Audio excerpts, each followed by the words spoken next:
cha cha cha cha cha cha cha cha cha cha cha cha cha cha. Blooming Boba, welcome in. Hi guys. Okay, hold on. Let me start up my room. Boo boo boo boo boo boo. Ba ba ba ba ba ba ba ba da ba. Do do do do do do do do do do. Okay, I think we are ready. Are we? Hey, Fake a Cake, welcome in. Love the name. 6, 7, now 8. Oh my god. Hello. Oh, where am I? Ah, there she is. Hi, guys. Good evening. How's the volume and all? I'm feeling like I'm a bit robotic. Hold. Testing, testing. 1, 2, 3. How's the sound? I think my ears are a bit ditch, honestly. So it's a Jin reference from BTS. Oh, is it? Oh my gosh, I'm so sorry. I'm like super out of touch with anything to do with bands. I like K-pop bands, but I like BTS songs. Hi guys, let's do a quick roll call. My name is Himitoki. I'm a bunny princess VTuber. Nice to see you again this evening at 8 p.m. on this lovely Thursday. Hi Jalem, hi Fake a Cake, hi Blooming Boba. Welcome in, you guys. Now, I've seen most of you on Monday, and on Monday we did a very fun not behind the scenes. You say behind the scenes, that I got confused. We did a recap, a Hime's Harem recap, which was a way to dedicate all the different cool and suave and cute love interests that we've explored over this year, as well as characters I've been interested in over 2025. So if you want to try the quiz and get our exclusive Discord role, you can join the Discord over here, but you can get the exclusive Discord role by participating in the quiz, and we're gonna close it at the end of this week. You can also check out the VOD from this Monday, where all of the answers were given, so you can ensure you get that 80% pass rate to get your role, okay?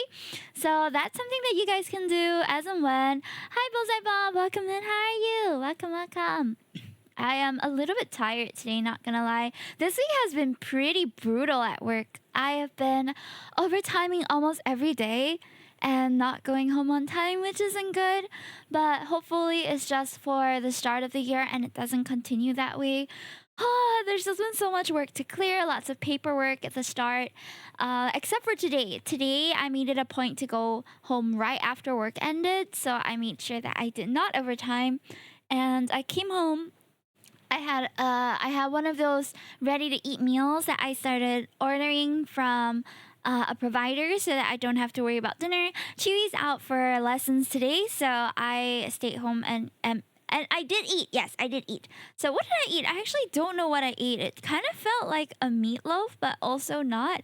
Okay, it was a homemade luncheon meat army stew with cabbage, onion leeks, and shiitake mushrooms. So pretty good actually. It felt like a luncheon meat steak with little bits in it, and the sauce was pretty good too. I will only complain that it seemed a bit dry, but maybe I heated up wrong or something. Stay hydrated. Thank you, thank you.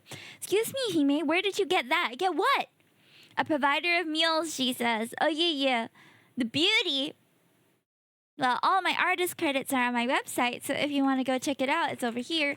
I'm still waiting for the person who's helping me with the website migration to get back with me for all the final changes. But once those are solidified, we should be able to be up and running, and I'll be able to post out my blog posts and things again. I honestly have such a big backlog of blog posts because the holidays had gone by without me posting anything.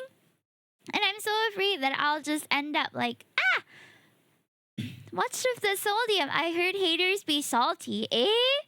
Imagine having haters. I would be honored if I had haters, honestly. Like, what do you mean I'm big enough for people to dislike me? Okay, I'm gonna be changing the... So this was mainly just for, like, the start of the stream so that it will register as a threats of you Beyond the Bay demo stream, but I'm going to be changing to the games and demos category so that we have slightly more discoverability on Twitch today, okay?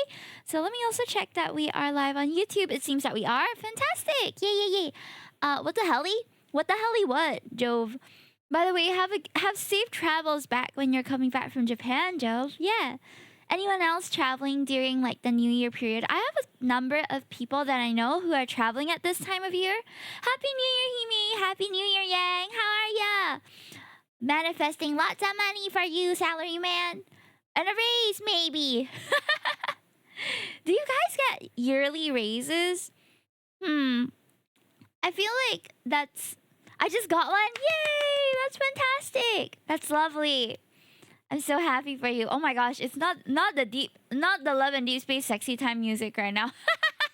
This is the music that comes on when they turn up on my screen shirtless. But today we don't have to worry about shirtless jump scares, I think, because this entire game is full of shirtless guys in the first place.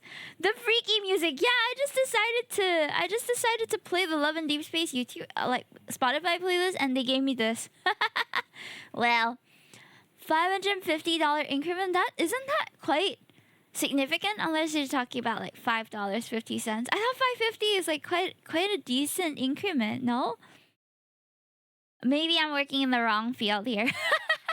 Okay, so let me just show you guys the trailer of what we're playing today, and then we're gonna get right into it. Okay, so this has been a really well backed up Kickstarter game that was announced earlier last year, I believe.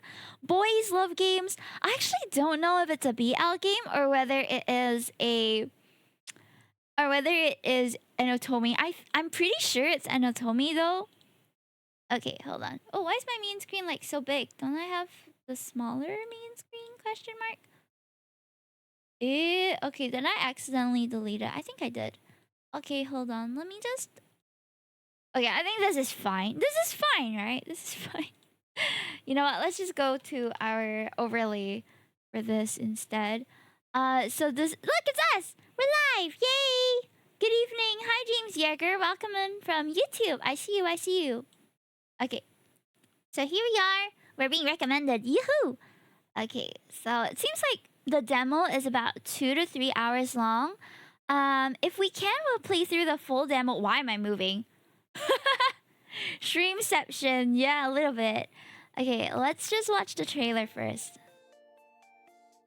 Oh, it's like super soft. Why? Okay, I see. Hold on.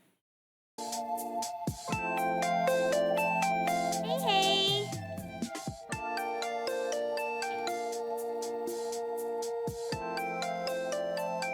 So your car breaks down in the middle of town, and this town is called Rhyme Bay. And in this bay, there are 7 hotties that are available for you to romance. Woohoo! I can't wait. All of their own knots to untie, whatever that means. You never know just what this town has in store for you. Those of you beyond the bay. Yay! So this is not fully out yet. Look at that! It's us! That's so silly. Oh! Thank you, bro! Thank you for the 25 months! Wow, it has been 2+ years. That's so crazy. Thanks for sticking around. I hope you've been enjoying yourself. Do you remember when was the very first stream that we met? Who's here for the first time? Raise your pinkies. This is by Lavender Studios. Oh, can you guys hear it? Oh, all right. Every time I tab out, it's going to do a weird thing. So we'll be adjusting as we go along. How's the music volume and things? I'm not sure if it's voice too. Let me just... Okay, I'm gonna put myself kind of small here. Or should I put myself like bigger?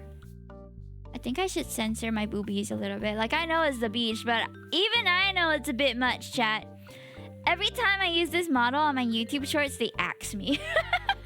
Too much cleavage, so I might have to revise it. Or you know what? Maybe we can just put a little censorship thing. Let's put a little censorship on my boobs so that I don't get axed when I upload the VOD. Okay, I'm gonna put a little boba tea here. I wouldn't go to the beach without some good old bubble tea. Yes. Not the sipping emote. Oh my god. Boba, it's my cousin. What? Your cousin's name is Boba? That's wild.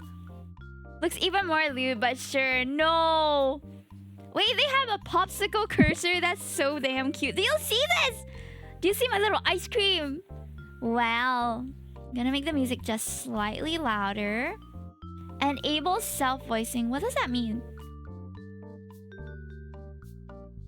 Self-voicing enabled. Ah, okay. Self-voicing disabled. Okay, I guess they like describe what's happening in the scene. Text speed, we can probably go a bit faster. Alright. Seems like we are ready. Ooh. The SFX is crazy. Did you hear that very deep bloop? Whoa. Let's make that slightly softer. A very deep bloop. Okay, I think we're ready. I don't know if they have a little intro to all the characters, but I guess we'll get to know them as we go about. Oh, I'm blooming Boba. Ah, true. Why did I not connect the dots there? That's crazy. My name is... Oh no!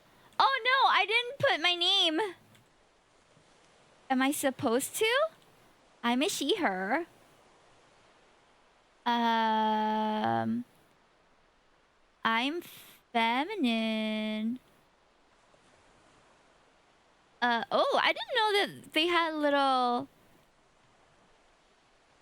Let's a little avatar here. That's so cute. Let's go with the little swirly spots. Now the sound is a bit too soft, chat. Okay. It's very soft, but you can hear the little splash of the waves in the background. Very ASMR beach background type thing. I like having like round, cute eyes. Do this. Eyebrows. Oh wait, I can change my eye color. Oh, this is kind of cute.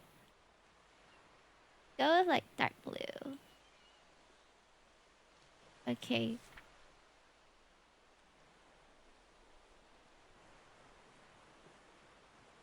Look, I keep accidentally selecting things.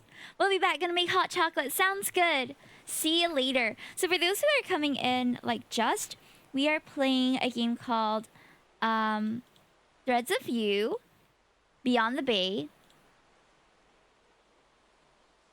I don't know what kind of makeup we should go for. Alright. Now I can't close the... Oh, okay. Now I can. I think we should go for bangs. That's kind of my current crisis at the moment. Is that I've returned to my state where I have bangs. It's a stressful situation, by the way. Whenever I'm stressed, I end up getting bangs, which is not great. Okay. The back hair. Let's go with something a bit longer. I have like long wavy hair. Yeah, something like that. And extras. I guess we don't need the extras. Do we have any makeup for the lips? Oh, lipstick. Oh, okay. Never mind. That is quite bright lipstick. Let's try to make it lighter, see if it's okay. Okay. This is so cute. It's like a pickerel. When you're stressed, you get bangs. Well, I cut bangs, or I go to a salon to get bangs is what I mean. I think this is quite Hime-esque, right? Oh, I like the heart one too, though. This one's most close to what I would wear in real life. I do have a number of piercings, but they're not anywhere here. More like earrings. Yeah, earrings works. Make them see. Oh, earrings, silver. Others, a mask. Would be good to wear a mask, actually. Oh, we have accessories. All right, I'm gonna follow my model, which has angel wings. We're just gonna go with this. Oop. Anything else? Headwear. Well, they don't have bunny ears yet. Sad. We have kitty ears and mouse ears and fox ears, but no bunny ears just yet. Okay. What else do we wear? I guess a choker necklace is quite cute. I can put the wings, but it's not like they can see it. Pins. Ah, I don't have pin. Okay. Imagine they have Uma ears. Aw, man. Saturday. Okay. Alright, it's a bit soft. Let me just... Setting... Oh, where's the setting? One moment. Let me try to find it. I can't hear it. Okay, can you guys hear it? That's more important. One of your favorite songs plays quietly in the background as you drum your fingers on the steering wheel. Dawn's barely left and the sun is peeking through the horizon, and the rest of the day is still asleep with an array of dark blues and purples. The summer breeze is gentle, but not too warm, so you roll down your windows all the way to enjoy it brush against your face. Now, you normally don't get up at 4 o'clock in the morning and tackle a 600-mile drive, but you've been planning this little excursion for a while. The main reason is because you don't have much to do during summer break. A road trip to your hometown sounded like a pretty good idea, so you went with it. Plus, you do feel a bit homesick, not that you'd admit it to your parents. Thankfully, I found a rental with bargain wheels that I can use for a month instead of catching flights back and forth. Not only that, it'll save me the trouble of taking my parents' car. Oh, my name is Maple here. I want to change it. How do I change it? How do I go back to the menu? Is it escape? Is it home button? Cats. Location. Wi-Fi. What is this? Lily? Hippie. I think these are real users.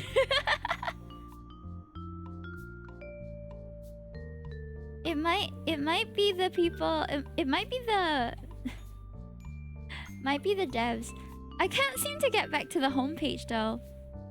You shudder to think about how that would go down with your parents. It's been decades and they both still love that old navy blue minivan to pieces. Sometimes you think they love it more than you. Alt F4 is crazy. Nah.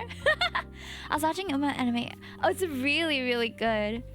God knows what would happen if you had to borrow it and anything happened to it, so this was the safest and cheapest choice. You glance out your car window and take in the view of the ocean. The sky begins to light up from the sun and turns a cheerful bright blue, with a few scattered clouds idly floating by.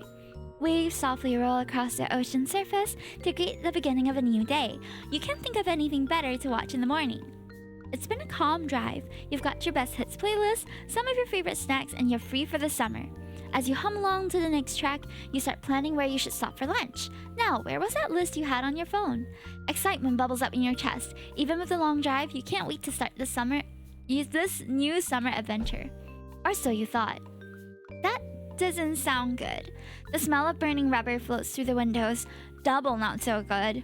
The dashboard lights flicker. Your music stutters a few times before continuing. With a pit in your stomach, you glance down to see the familiar menacing signs appear behind your steering wheel. Check battery and check engine stare right back at you mockingly. Okay, I just need to turn off some things and pray it'll last me. You make a quick work of shutting off your music, AC, and GPS. That's when the steering wheel locks on you and you immediately tense up. Oh, crap. Despite your panic, you manage to guide the car to the side of the road. You suddenly thank whoever's watching over you that the roads are empty. You turn on the hazard lights with a frustrated button press. Okay, don't panic. Maybe if I let it sit for a bit, I can try to start it up again. 10 minutes tick by before you try again, and again, and again. The engine weakly tries to come back to life, only to sputter and die. The lights go off with it, and now you're sitting in a dead car. Great, so that goes that idea. Anything else you got me? The car shudders slightly before it starts to roll forward slowly. You really had to go and say something, didn't you? But it doesn't get too far as the car suddenly comes to a stop with a little thud. With some luck, it seems that you've run into a small ditch to stop you from rolling to your death. Without a second thought, you pull on the emergency brake so it doesn't happen again. Okay, it's fine. I just need to handle this. You take a deep breath and take your phone out. The service is spotty, but hopefully it'll last you long enough to make this call. You reach for the glove compartment and pop it open to find a Bargains Wheels emergency roadside contact slip. Here goes nothing. After 4 agonizingly long rings, you're connected with a representative. She asks for all the necessary information and puts you on hold to run everything through their system. Here I was hoping to do some sightseeing at some stops, so much for that idea. Your grumbling is cut off when the representative returns. Thank you for holding. I've confirmed your information. All I need is your location and I'll be able to dispatch a licensed Bargain Wheels partner mechanic to you. Okay, great. So according to my GPS, I'm at... You read off the location and wait for a confirmation. The line is silent. You get that sinking feeling in your gut again. Hello? Can you hear me? No response. You take a look at your phone, finding the screen off and unresponsive to your touch. Oh, for God's sake. Of course your phone also dies. The trigger on top of this... shit Sunday. I really hope she got the location before the call dropped. You might as well be trapped on a remote island at this point. But your parents raised you better than to quit at the first sign of failure. Or at least that's what you're trying to tell yourself. The battery is already dead and never fully charged my phone even though I had it plugged in for over an hour. You try to decide your next move, maybe popping open the hood to check? Before you can make up your mind, you swear you hear something outside. Your round of suffering is repaid in full when the sight of a vehicle approaching on the other side of the road. Oh my god, there's actually people on this road at the time of day? Without much thought, you honk your car horn several times while waving at the car. Come on, please! You watch as the door opens and out steps a tall man. Despite his height and the sunglasses hiding his eyes, you don't feel the usual anxiousness around strangers. Oh?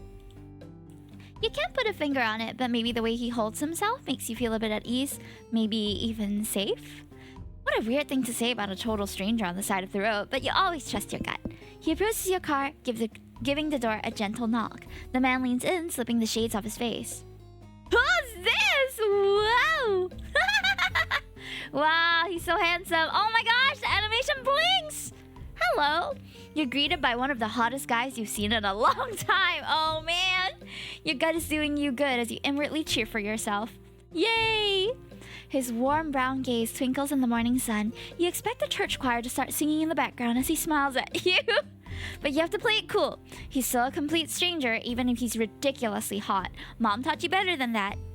The man lays an arm across the open window, giving you a better view of his face up close. You can see a scar running down his face, along with a few others scattered around his neck and arm. Hey there. Is everything alright?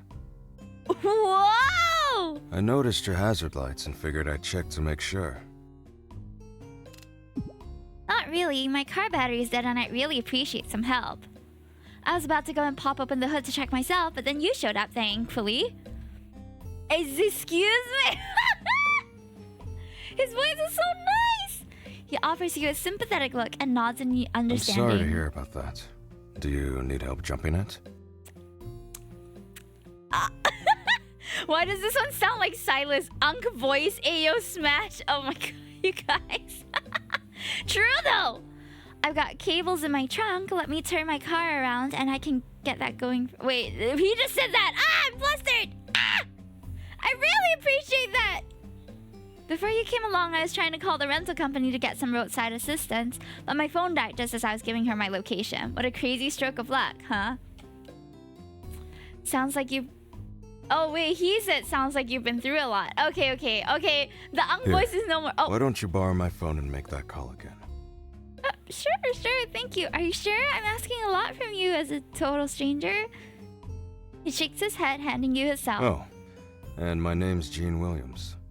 Just Gene is fine. Ah, this is Gene. Why did I think that Gene would be, like... He seems to carry himself, like, he seems a bit older, you know? In any case, guys, can we get some Gene in chat? Gene. You give an awkward nod of approval. I'm Hime. And I haven't set my MC name. We're not total strangers now, right? Gene flashes you another warm smile. Just sit tight and make that phone call while I move my car. Okay. Oh, and make sure to pop open the hood. Alright. He leaves you to it and heads back to his car. MC's name is Player in the promotional material, but you can set it to whatever you want. I set it as IU, but I'm gonna set it to Hime at some point. You dial the number and almost cry when you hear the voice of a representative pick up. Making quick work of providing the information again, you also ask if you could get a replacement vehicle. The representative puts you on hold while she looks into it. You wait, tapping a finger on the steering wheel. 12 minutes tick by and your tapping speed increases with each passing minute. It's taking longer than I thought. There's no way I got disconnected again, right? You pick up the phone, your shoulders slump in relief as it lights up, still on the call screen. Hello, thank you for holding. Unfortunately, all rentals in nearby locations have been reserved. No! We're left here! We should get a heart rate monitor. I have one on my throne, but it hasn't been bought yet. Early birthday present, anybody? Just sit tight and make that phone call. Okay, tucks hair behind ear. Anything you say, Jean. I apologize for the inconvenience. There might be cancellations, so please give us a call back tomorrow. Okay, I'll try that then. Are you sure there's nothing else we can do in the meantime? I'm afraid not. However, we may be able to cover the repair costs. In addition, we can reimburse you for emergency accommodations. Of course, this will depend on the limit based on your coverage. Well, it's better than nothing, thanks. You notice Gene waving at you. He mimes the action of turning on the ignition, so you grab your key. You have a nearby contractor that's been dispatched to you. Do you have any other questions for me? You insert the key and silently pray. Nope, that's all, thank you. You're given the typical end of call company shtick before you hang up. Talking about real? Oh, that's crazy. Wait, what does it look like? With bated breath, you turn on the ignition. The car sputters and miraculously starts. You break out into a grin while letting out a little whoop of victory. You see Gene gives a thumbs up before he exits his car. Ah! You hop out of yours, practically skipping towards him to hand him his phone back. You're a lifesaver. Thank you so much. I also got in contact with them and they have someone coming to get my car checked out. Where are you heading, by the way? I was on my way to Sunny Cove Valley. That's a bit of the ways from here. I'm on my way back to Byron Bay. Oh, where's that? I never got a proper look at my surroundings on the GPS. Oh my goodness. I hope she brings you much joy, Brad. It's the town nearest to us and where I live. I just got off work, actually. My office is in the next town, so I have to make the drive. I'm heading to SVC to visit my hometown for summer vacation. Or that was the plan before, you know. That must have been a pretty bad scare out of the blue, huh? You have no idea, but thank us again for the help. His shoulders drop as he lets out a sigh of relief. The smile on his face widens, looking genuinely happy to have helped. It's a rare sight to see someone like him nowadays. So, do you have any particular plans for your vacation? Does he want to make plans with us? Ah! I'm here! I'm listening! I did have some spots I wanted to stop by and take photos and try out the local food. My friends begged me to get them souvenirs too. Do you think a postcard is good enough? Oh my goodness! His laugh is so attractive. He does sound a bit like Silas, doesn't he? Gene snorts, his face scrunching up adorably. Maybe a fridge magnet would be good? Hi Theo, welcome in. How are ya? I have plenty of those from my visit to other towns. I ran out of room on the fridge, so I had to put some away. With your phone dead and nothing else to do, you two fall into a brief conversation about random, mundane things. You lose track of time, pausing mid-sentence as another car ambles down the road. It peels up the street, parking just a spot or two away from Gene's. Headlights go out and his engine sputters out. Quietly enough, you half wonder if you should be worried about his car instead. Okay, hold. Let me save here and see if we can change our MC's name, okay? I don't know how to go back to the menu. Hold on. Oh, we just saw the other guy. Hold. We're about to meet. I think that's Kai. Oh, such a clean UI. Well, I'm a little bit sad that I can't seem to go back to just the homepage. It's probably just me not being able to find the controls, though. Okay, can I change... Can I customize my MC again? Eh? Where's the... Is there the option to do that? Oh no! I don't think there is, chat. Okay guys, I think there isn't the option for me to change my MC, so... You know what? Let's just continue. Sorry for the interruption. We're about to meet the second love interest, it seems. He steps out and the first thing you see is red. Whoa! Oh my god, chat! Oh my goodness. I don't know what's going on with his hair here, but I like it. Look at this. This is a hunky man right here. Uh-oh. Hi, Hero. Welcome in.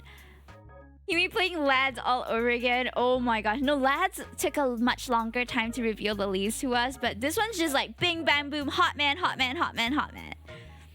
Wow, where is this? This is the side of the road. What is going on with his shirt, though? Like, he has a shirt, but it's also kind of half a collar. Also, there's, like, sleeves. but I kind of like it. You can pull anything off if you're hot, let's be honest. With a toolbox in hand and his hand adjusting a utility belt as he approaches, it's an easy guess. He's the mechanic! Ah! Or a really overly prepared do-gooder like Jean, maybe. He nods at you with recognition when you flag him down with a wave. He smiles, an easy lopsided thing meant for his damsel in distress. Ah! His arm might be a tattoo. Oh, wait. Oh, you might be right. But it's like the same color as the... We'll find out, I guess. Like a blackout tattoo? He's damn cute for a mechanic. Maybe in your next life you could be a car instead. She's so me! Oh my Jean? god. Maybe in my next life I could be a car instead. Ka-chow, clank, clank, everybody! Oh, so that smile wasn't meant for you. With a two-fingered salute and the tools clattering around his belt, the fake tension in Jean's expression all but fades. That really says it all that you needed to know about these two. They're acquainted. Friends, maybe? That's something to be grateful for, you hope? You're competing with my folks? Say it isn't so. Got some more car trouble for me? Right, I happened to come across me... He may here! Having some car trouble and stopped to help. Yeah, I can just pack it up and go home then. His voice is so nice too. Ah! Kai, the car? The mechanic exaggeratedly rolls his eyes. His head tips back, coupled with a lazy roll of his shoulders. His face all but says, "What are you gonna do?" before he finally stands at attention. Jean's quiet snicker doesn't go unnoticed. All right. Let me take a look. This one sounds like Caleb. Ah! I'm ruined. I'm in so much trouble, chat. He, Kai, by Jean's unintended introduction, takes a quick glance at the license plate and a crumpled piece of paper in his hand. Yeah. The paper neatly folded and tucked away in his back pocket before he extends a hand to you in greeting. Nice to meet you. And sorry. I'm Kai. Hi, Kai. Kind of looks like D-Look. Ah! D-Look was my first 5-star in Genshin and will always be my Genshin crush because I stopped playing once the next area came out. My garage is the closest and we work with Bargain Wheels. He produces the laminated license in short order to presumably convince you he's actually working with them. The logo is bright and colorful beside his equally bright and colorful face with his name in slightly fading font, Kai Nguyen. Alright, so can you tell me what happened here? My car exploded. More helpfully. As you walk him through what happened, Kai takes a loop of your car. His hands live in his pockets as he hums and ahs in between every new and inadvertent disaster. We've been trying to let it charge for a bit after I jumped her car. Sounds like it could be a battery issue. How long's it been charging? About 15 minutes.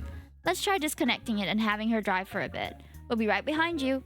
If you're sure. You're in good hands. Kai knows what he's doing. The cables are disconnected and swiftly puts away as the three of you pile into your respective cars. Something like hope bubbles inside you as you turn on the ignition, and it quickly becomes optimism when everything lights up. The tires roll forward, the radio clicks, and then it stutters out, and you think you can hear its final gasp as you pull the brake. The window doesn't even roll down anymore when Jean and Kai approach. Well, there goes that. Let me take a closer look. Popping open the hood just reflexively now as Kai reviews its interior and you deflate into the driver's seat the tiniest bit more defeated than earlier. Think I know what it is. You do? Looks like there isn't any damage to the battery, but you're telling me it's not holding the charge? Might be an alternator issue. I'll get this towed to the shop and have a full diagnostic run just to make sure. Let me just make a call. It'll be a bit, so, hang tight. Oh, is it gonna be a while? Gonna do my best to make sure it's not. Jean waves him off before shooting you a tactically sympathetic look. Sorry that the jump didn't work out. Don't be, I'm just glad someone stopped, If it's alright with you, I can give you a lift to town. What? No, I can't put you out like that. It was already enough that he stopped and tried to help. Asking more than that just seemed rude. It's okay, Hey. Hey you two, sorry to interrupt, but I just need you to confirm some things with the towing company. Kai hands you the phone and you relive the same conversation a fourth time. Yes to this, no to that, and a bunch of other responses in between. By the time it's over, you're about done with the phone calls for the rest of the day, maybe even for the rest of the week. Jean digs out his keys, quickly hitting the lock button until his car gives a cheerful bleep. So, how does that ride sound? I'd really like that. If that's the case, let's share contacts. Jean can take you into town while I wait here. I'll give you a call once your car's in the shop. You nod, reading out your phone number to him. He jots down his number on a slip of paper and hands it to you. They both offer to help you move your things to Jean's car. Everything gets loaded in his backseat in no time. I'll see you later, Kai. Stay safe out there. Kai gives him the same salute from earlier and waves him off. Just as you reach the passenger side door, Jean's right there to open the door for you. You mumble your things and get in, feeling a bit flustered. Jean gets into his side as soon as you're properly buckled in. All set? You double check your seatbelt before giving him a nod. He turns on the radio to some popular station you've heard of and peels off into the road. The windows are slightly rolled down and you get the lovely breeze you were enjoying earlier. It's almost as if nothing ever happened and you're back on the road, heading to your hometown. That is, until you hear Jean's humming slowly pick up in volume from beside you. You glance over at him as he continues to hum along, tapping his finger on the steering wheel. He notices you staring and jolts, clearing his throat. His cheeks look just the tiniest bit red. Sorry, force of habit. I'm used to driving alone, so I ended up doing what I usually do to pass time. He sings just like Silas! No, it's okay. By the way, you and Kai seem to know each other pretty well. Do you know each other from work, or... You could say that. I'm usually sending my patrol car to him for tune-ups or repairs. Oh, are you a police officer? Sheriff, actually. It's a bit different from a police officer. I won't get into it, though. I don't want you falling asleep on me. I mean, if you're up for answering some things, I've got a question or two. Really? Ask away, then. What's Brine Bay like? You said you lived in Brine Bay, right? I never got the chance to check out the cities apart from pit stops, so I'm curious. It's a humble little town with a great community. Nothing crazy happens nowadays, but I like it that way. It's a big step up from how I was when I was growing up there. Was it really that bad before? His brows furrow at the question. It was definitely tough, not the best place to raise a family or settle down, that's for sure. He seemed to notice your growing unease at his description and relaxes his expression into a reassuring smile. Well, I promise that you'll be safe while you're in town. Sheriff's honor.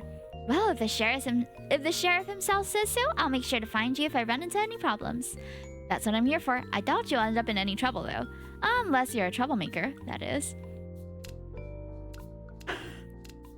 I need a lawyer present to answer that. I'll have you know I'm a law-abiding citizen. Although, if you want any info out of me, I'll need to phone a lawyer first. He laughs heartily, followed by a short snort. I'm being serious. Your green is giving you away, clear as day. I'll take your word for it. I doubt you'll be able to hurt a fly, let alone do anything illegal. Nothing crazy, and there's 7 hot guys? Well...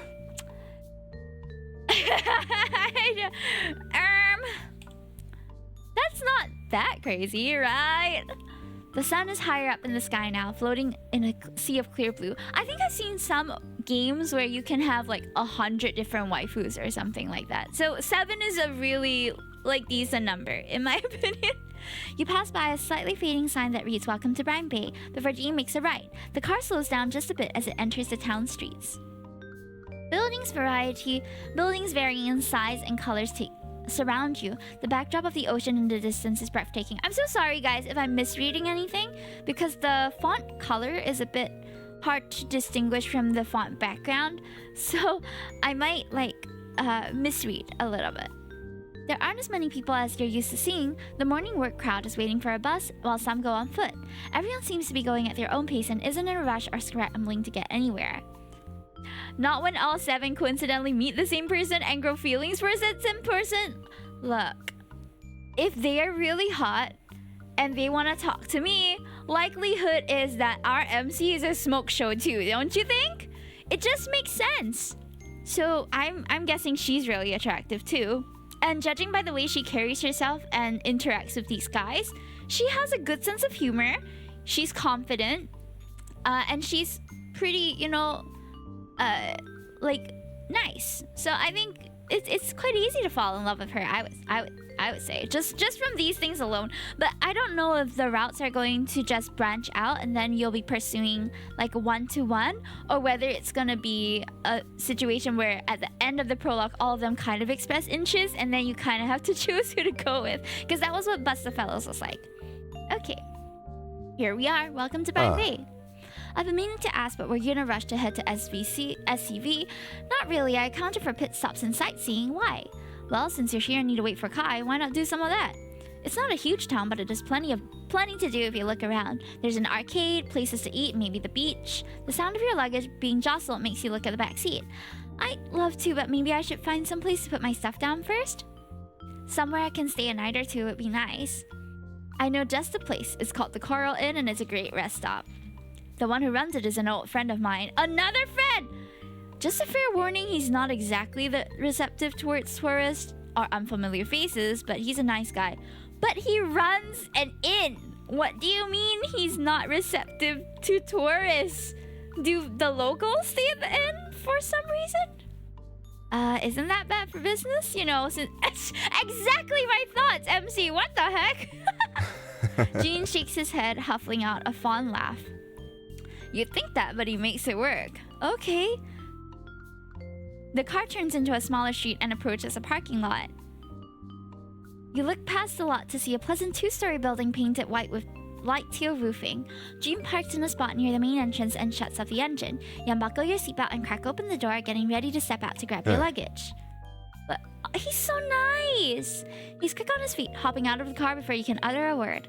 At his insistence, he carries your luggage for you as you two walk into the lobby. This is what I call like the comfort character. You know, he just swoops in, saves the day, makes you feel well taken care of, and then you slowly explore your options. But typically you would go for the first one that you meet as well, unless you really dislike his vibes. But why would you dislike his vibes? And he's so nice. It has a bit of chic flair alongside the cozy vibe, with framed photos of the runway designs along all the walls. Oh. Speaking of, you walk up to check-in desk where a man is idly flipping through a fashion magazine. Dante, how's business been? Dante looks up and sets his reading down, a smirk forming on his lips. Like usual, he turns to you and greets you with the same laid-back smile. Welcome to Coral Inn. The name's Dante.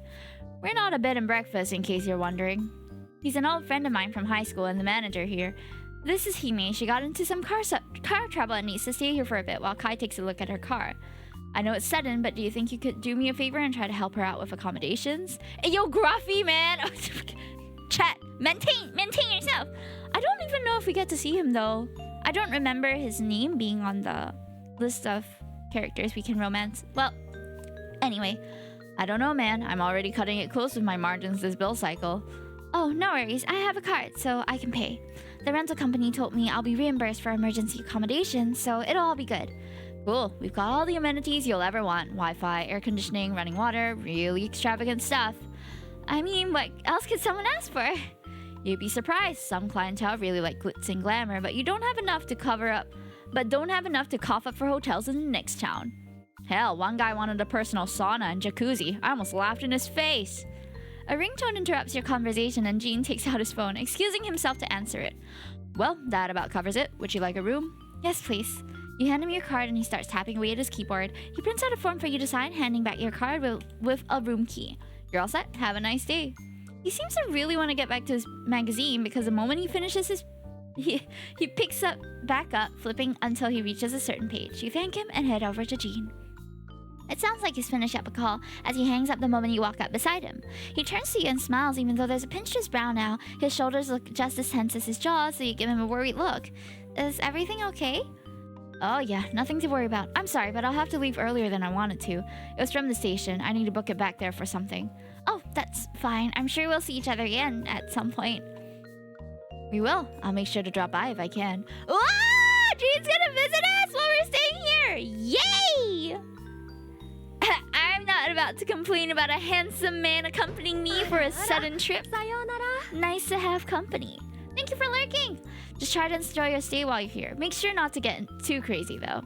You wave at him as he rushes towards the entrance. Dante shouts a farewell, and just like that, he's gone. Hi, Gamma. Welcome in. Well, time to get settled. Oh, very simple room. Okay, give me a moment. I'm missing... Okay. The room, following the theme of Prime Bay, is also cozy and inviting. It's nothing too luxurious, but you find yourself becoming pretty attached to the vibe of the place. The bed looks so soft and comfortable, but you resist the temptation to flop down. You know, if you put your head down, you're gonna pass out for God knows how long. Girl, same! This is nice. I would have looked into staying here if I knew about this place. You set the luggage down by the door with a loud thunk. After spotting an outlet, you quickly fish out the charging cable to plug in your phone. While I wait for that to charge, I should look around the room. Maybe even try to get more comfortable. Oh, we have a decorations module! Guys!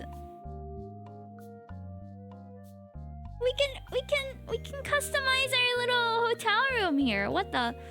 Aren't we just staying here for a day?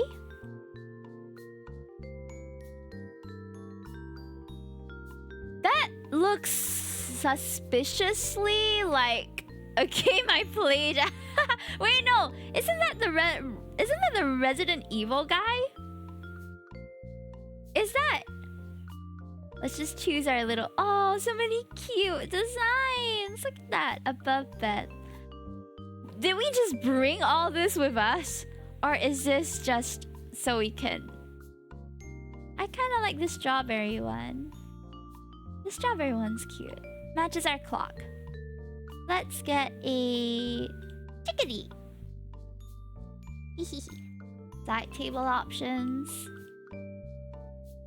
Oh my gosh, I wish I could decorate my room like that. So freaking cute, chat.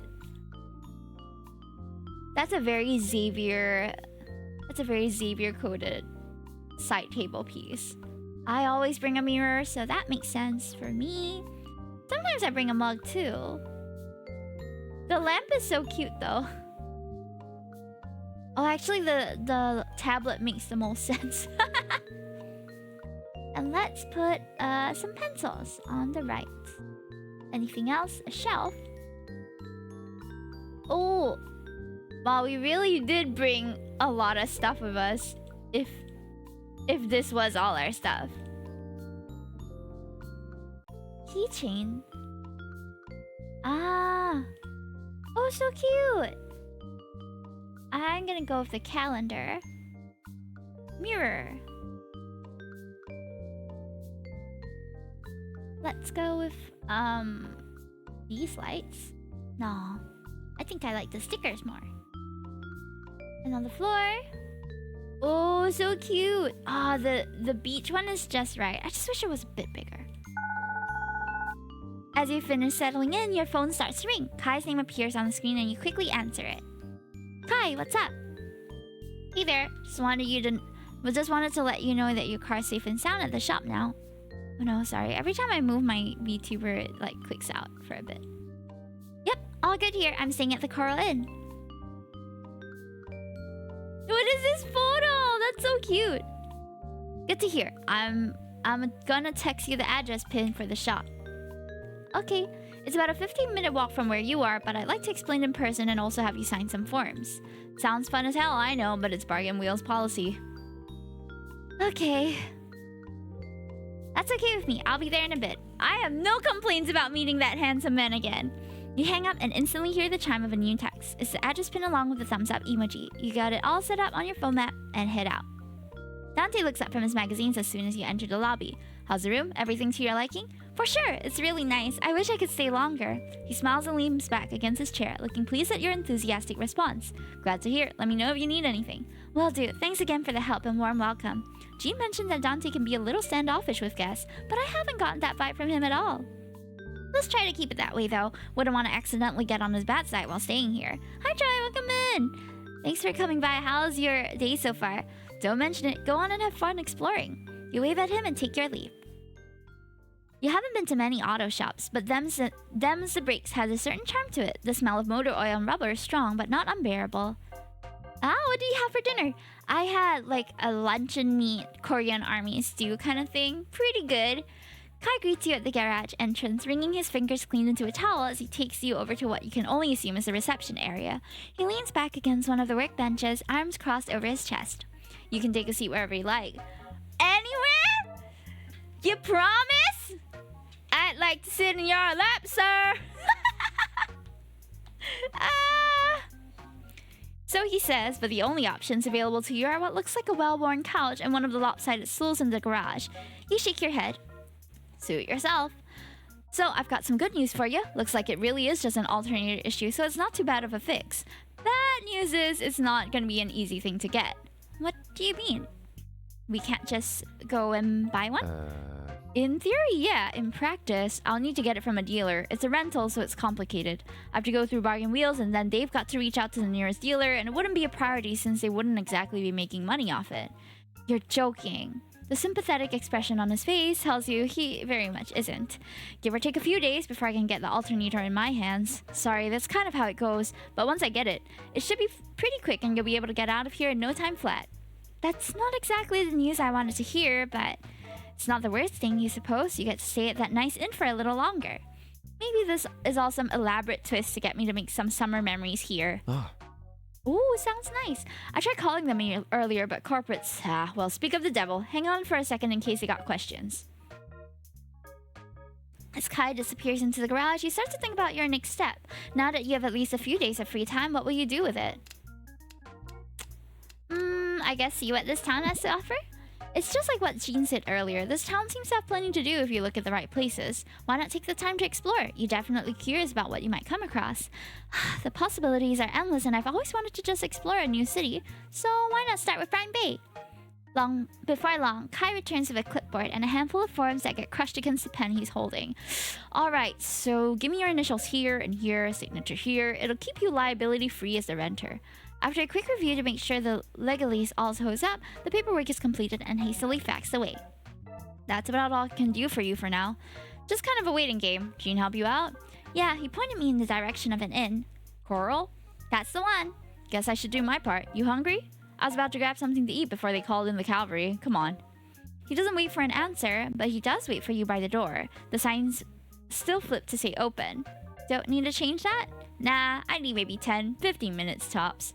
Don't you get indigestion?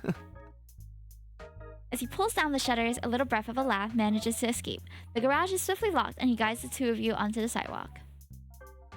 I'm just walking you there, and I'll have to head back. Can't too long of a detour. Cars want me, something needs me. We can grab something together next time, yeah? When I've got someone around to mind the garage while my dad's out of town. Oh, what a lovely diner! I've actually never gone to an American-style diner. It's something I've always wanted to do. We're gonna live vicariously through this game. Where's the voice acting? It's me, okay? It's just me for now. But I think in the full game it will be fully voiced. I'm not too sure. You walk into the diner beside Kai, the smell of fresh coffee instantly hitting you alongside a gust of freezing air conditioning. It's a quaint little place, but judging by the amount of customers, a popular one. One of the servers walks over, greeting you cheerfully with a bright smile. Welcome, come on in. His polite smile falters when his eyes land on Kai, but only for a moment before stretching into a warmer, genuine grin. Kai, what trouble are you bringing in today? Good trouble, probably. Kai nudges you playfully. The familiarity between the two gives you an immediate sense of ease. This is Hime, new customer, new tourist, new friend. Nice to meet you, Hime. Chris. Kai rests his elbow on the counter, half leaning against it as he jerks a thumb back in Chris's direction. Finest chef in this side of downtown. Chris gave... Hime VA is crazy. Look, I can't really voice the guys, but maybe in the future I'll get someone to voice them instead.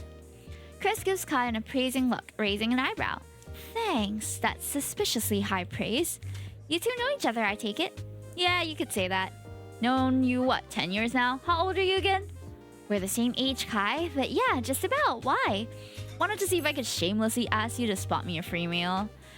Chris's cheeks turn pink and he crosses his arms over his chest, trying to hide a smile behind a huff. You could try. He flashes Chris a cheeky grin, leaning forward on both his elbows. Who's your favorite so far? Unfortunately, I seem to like the troublemaker a little bit. First of all, he looks really hot. Okay, I like his bad boy vibe. Second, he's a mechanic. He's good with his hands. Third, he seems to know people. He seems to get along. But I haven't met the rest of them yet. This is Kai. Yeah, red hair is Kai. Blonde here is Chris. Chris looks like a super cute person though. Aww. Kai rests his head on his hands, and it's obvious even at a glance that Chris isn't entirely put out by the question. How about I hit you with a pretty please that worked on Mira last week? Kai, she's 12. And? Fine. You heard the man. Order whatever you want. Morning's been rough on her. Car troubles. Chris gives you a sympathetic look. You respond with a small smile and a shrug. Sorry to hear about that. Are you doing okay? Nothing a full stomach can't help. Glad to hear it's on Kai's tab, so feel free to order as much as you want. Okay? Hold on now, let's not get too ahead of yourselves. No, 12 is like a different... is a different kid. Why say pretty please when it's a guy? It's handsome please. I would like to hear you say that in real life one day, Ajov. Just walk up to someone and say, can I have a meal, handsome please? Kai relents with a finger salute as his other hand reaches for the door. Don't be a stranger. Also, in the future, if you tell him Kai sent you, he'll give you 3 orders of hash browns on 1 big plate. I'll keep that in mind. Don't knock it until you try it. Go back to work. I'm going. Chris happily waves, and you toss him a quick thanks before he leaves.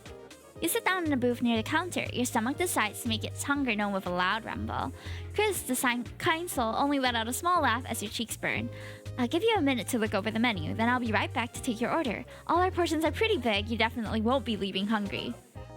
He leaves you to it as you open the menu, turning around to check up on several tables, grabbing empty drink glasses, and keeping light conversation. Somehow, he makes it look effortless. For all the stresses of today, you feel like you can finally relax, slumping into the airy booth seat. Let's see. French toast sounds good. Kai's special sounds interesting too. I know what the rest are. I want to know what a Kai special is.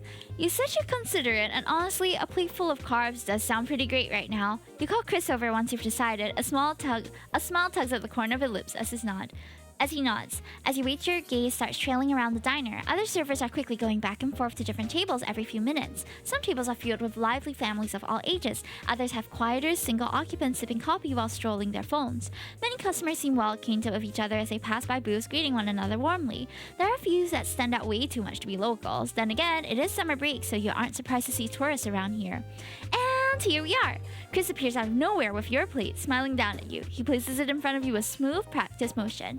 You start to dig into your food, humming in delight as the delicious flavors hit across your tongue, but stop when you see Chris slide into the seat across from you.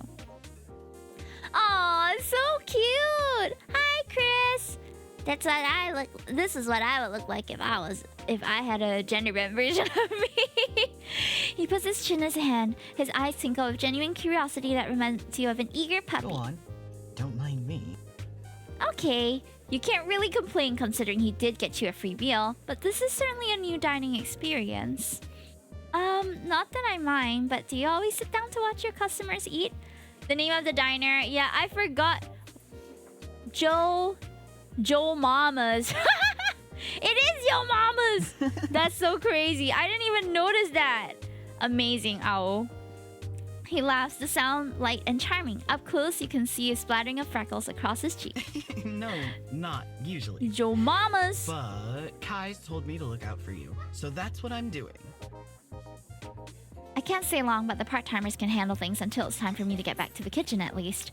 You take a 10 to the second bite of your food. For all their teasing, it seems he and Kai are pretty close if he's actually doing this. Or maybe that's just how people are. Jean and Kai were extremely friendly in their own right too. I really appreciate the way everyone's been looking out for me. You all have been so nice and welcoming. Well, I'm glad you think so. We all try to help each other out. Aww. And we do the same for newcomers. Ranbei has its up and downs just like any other city, but it's my home. I hope you enjoy it here. I think I will. His head jerks up at the sound of the bell at the counter ringing. Sorry, I've got to get back to work. Aww. It was nice hanging out with you. Make sure to tell me how the food was later, alright? Alright! Oh, and as promised, it's on me this time. Just close out the tab at the counter when you're done. He stands from the table, drumming his fingers on the surface as he leaves. I will, thanks. And just like that, he's gone, his strawberry blonde hair bouncing as he rushes to the counter to greet customers. You turn back to your plate to dig in. The food's delicious, and as Chris said, the serving size is way more than enough. Before you know it, half the meal is gone. You lean back against the booth with a full and happy stomach. Ah! I'm gonna get so bloated. After giving yourself a moment to relax from the meal, you get up to head over to the counter for a box. It'll make for a great dinner later on, at least. You notice Chris there holding a to-go bag and chatting with someone. His soft white hair is the first thing that catches your eye. He looks a bit uncomfortable as he stiffly stands there with a hand on his neck. He doesn't meet Chris's gaze either. It's good to see you, Vince. How's your practice going? Vince lets out a small sigh while rubbing his neck. The day's barely started. I know, but I figured I'd ask and check on you. A customer nearby calls for Chris. He puts the bag down onto the counter and offers a quick wave. Sorry, I've got to go. Enjoy your food. Vince gives a small wave back, watching Chris dash away. He lets out a small sigh and learns to reach for the bag. He's like me for real, like, ooh, doesn't want to look at people. Is that what you're saying, Joe? That's when his eyes meet yours. He freezes up, looking a bit startled at your presence. His mouth opens and closes a few times. He looks like he wants to say something, but is having a hard time deciding. Oh, the day just started? Oh, me too. I should probably say something so it doesn't get too awkward, right? You give him your best charming smile. Hey there, my name's Himi. I'm sort of acquainted with Chris and it's my first time at this diner. I just had a really great lunch thanks to him. Are you a regular here? Whatever you ordered smells amazing, by the way. Vince stares at you in surprise at your sudden introduction. But you must have done something right, judging by how his body relaxes a bit and his tense expression easing into an awkward smile. Hello, I'm Vince. I wouldn't call myself a regular, but that guy, Chris, he usually greets me around this time of day. Greets you? So I guess I kind of am? I think you can kind of tell, but I'm a new visitor to Brine Bay. I ran into some rental car trouble, so I'm waiting for that to get fixed. That sounds difficult. I'm sorry that happened. This guy's a little Xavier coded. You know, he talks slowly, calmly, is a little shy. It's okay. I've decided to make the best of my time here and take a proper look around. Actually, I was wondering if you had any recommendations for me. Are there any spots you like to go often? I like the beach. I spend most of my time there feeding the crabs. Huh, that's the first time I've heard that. What do you feed them? Usually pieces of meat from my meal. I tear up some chicken or beef, and they really enjoy that. Crabian! Oh, Crabian is a love interest from another Otome game we played recently called Taste of the Sea. Not Crabian! I'll be honest, I never expected crabs to like meat. They do. Not only that, but they enjoy eating dead bodies of other animals. He says the fact with such enthusiasm you're taken aback for a bit. Without him noticing, he's gotten closer to you with his hands moving animatedly as he talks. Your expression must have been more extreme than you thought, because Vince turns bright pink and takes several steps back. I mean, crabs are scavengers. It's not like they specifically look forward to eating dead bodies. And if you think about it, we also sort of do too, considering we eat stuff like burgers and fried chicken. He rambles on while looking down at his feet, becoming more and more embarrassed. His mouth snaps shut as he hunches over slightly, trying to look as small as possible. Sorry. I'll be going now. Before he can get a word in, he dashes over to the door. Vince, don't forget your food! Chris comes up from behind you with a hand on his hip. Vince freezes, already halfway through the door, standing there awkwardly for a few seconds. He slowly turns back around, trudging back to the counter with his gaze glued to the floor. He silently grabs the bag and takes his leave off again, stiff as a board. You heard Chris let out a soft sigh. He turns to you, meeting your gaze. Is everything okay? I think so. We were talking about crabs, but I think I might have spooked him. No, you're fine. Sorry for leaving you two like that. Please don't take it to heart, by the way. Vince is just a bit, well, he's not a bad guy. All you can do now is nod. He definitely doesn't give off any bad or weird vibes. Oh, thank you for the hydrate. Thank you. Chris helps you close your tab. He also hands you a pamphlet with the diner's address and name on it. Keep this on you. If you ever need a hearty meal and place to relax, you're always welcome to Cup of Joe. At Cup of Joe? Hold on! That's a different name from what we see on the... Aoi just pointed it out. It's Joe Mama's, ain't it? It was nice meeting you, and I hope I'll see you again. You thank him with a warm smile, waving goodbye. Once you leave the diner, you notice the sun is a lot higher in the sky now. You briefly check your phone and it just turned noon. With a full stomach and lighter mood, you decide to walk off your meal by getting a general look around your surroundings. The city has several places of interest you might check out later. There's an arcade, theater, community center, and other entertainment spots. You walk past a group of people holding bags and baskets full of fresh produce. One woman carefully balances a stunning bouquet of sunflowers in one arm and a bushel of roses in the other. You turn to find the general direction for where they came from. It looks like there might be something worth visiting. There are rows of stalls lined up with all sorts of handmade goods and produce being sold. From the looks of it, you stumble into a bustling farmer's market. You decide to follow the crowd, walking down the road between the stalls. We don't really have farmers markets here in Singapore, so unfortunately I haven't gotten to see it much. But I look forward to going to one if we can find one the next time I'm overseas. You can do it, honey. We just need a few more things and then we're good to go. more. I thought that was the last of it. You watch as a couple struggles to pull out a handy cart full to the brim with fruits and vegetables. A farmer's market is like a place. It's exactly what it says. It's a market where farmers go to sell their produce and like get word out that they have this business. I think that the one not pulling huffs, putting her hands on her hips and offers to take her partner's place. She only takes a couple of steps forward before coming to a complete stop, cheeks red and out of breath. Hey, watch out for the equipment. You jolt and quickly move out of the way as a new voice pops up in front of you.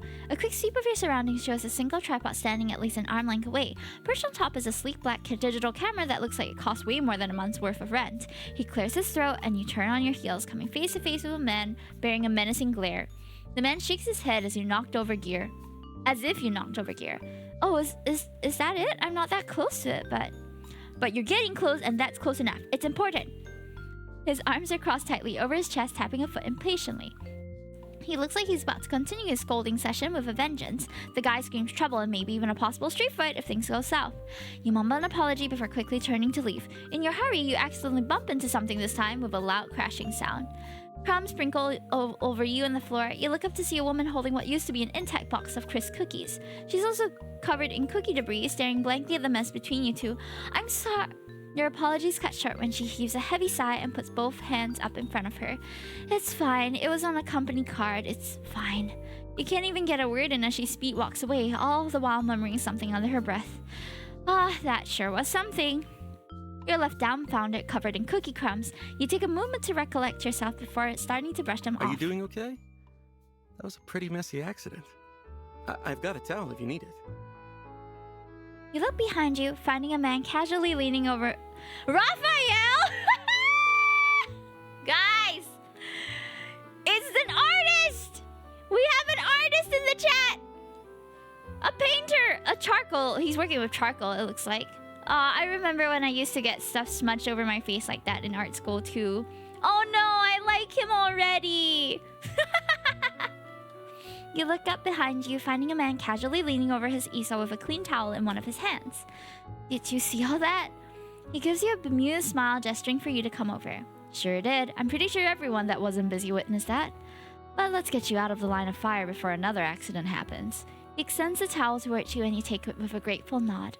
As you start to wipe away the rest of the crumbs, he turns back to his easel. He starts scratching away with a black crayon on the sketch pad. You're not from around here, huh? Was it that obvious?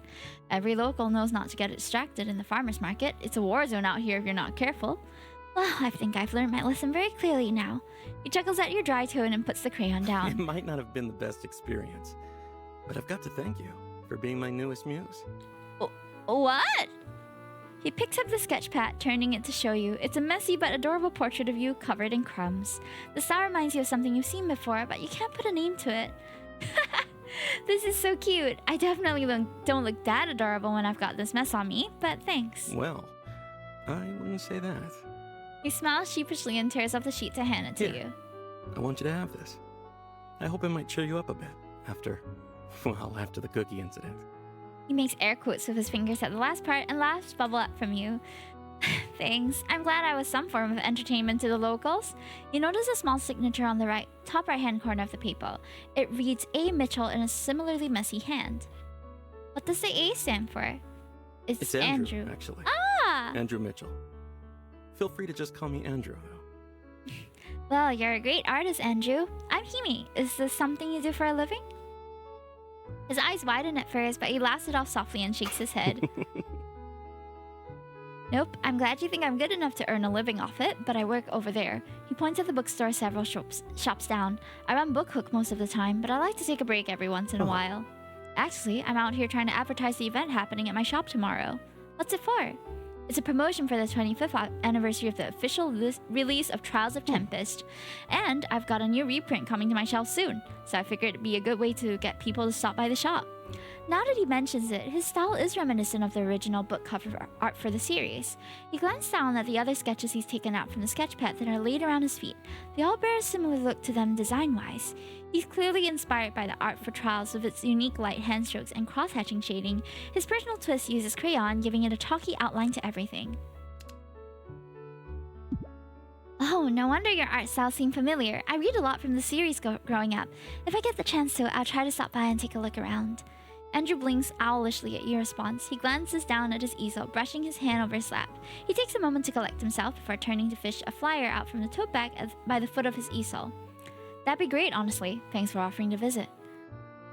Oh, thank you, James. See you as well. And if you want to chat again, you can walk right in or call the store. The address and numbers on the flyer. A loud bang of what sounds like fireworks startles you both. You turn your head to where the sound came from and notice a large crowd gathering around something nearby.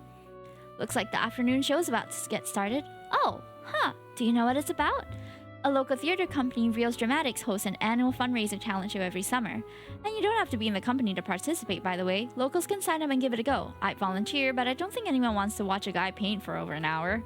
And trust me, the performances are something you don't want to miss. That sounds really exciting. I'll have to go check it out then. Thanks again for the towel and the flyer. I should get going. No worries, and keep heading east. You'll end up at the beach. Got it. I'll see you around.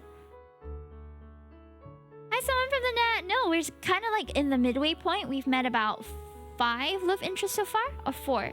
5. With Andrew, 5. So we met Jean, the sheriff, Kai the mechanic, Chris the chef, Vince, who does music, I think, or likes music at least, and we just met Andrew. So there's 2 more that we're about to meet, I think, for this demo. But welcome in. We are in this place called Brine Bay.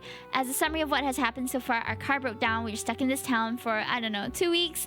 We were put up at an inn, and we're just making our way around to get to know what this town is all about. Andrew waves at you as you make your way down the street toward the beach. You arrive to find the crowd gathering by the stage. Tropical date everything, right? Doesn't that sound like such a dreamy getaway?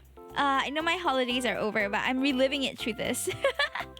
Music starts to blast on the speakers with a super lively and catchy tune. The symphony of electric guitar, piano, and drums has everyone bobbing their heads and clapping along with the beat. You want to get a better view, so you make your way through the crowd, look up at the stage, and looking up at the stage when the crowd starts to cheer. Whoa! Who's this? 3 people strut up onto the stage. The man in the middle is hard to miss with that electrifying green hair and his dark tank top that shows off his fit body.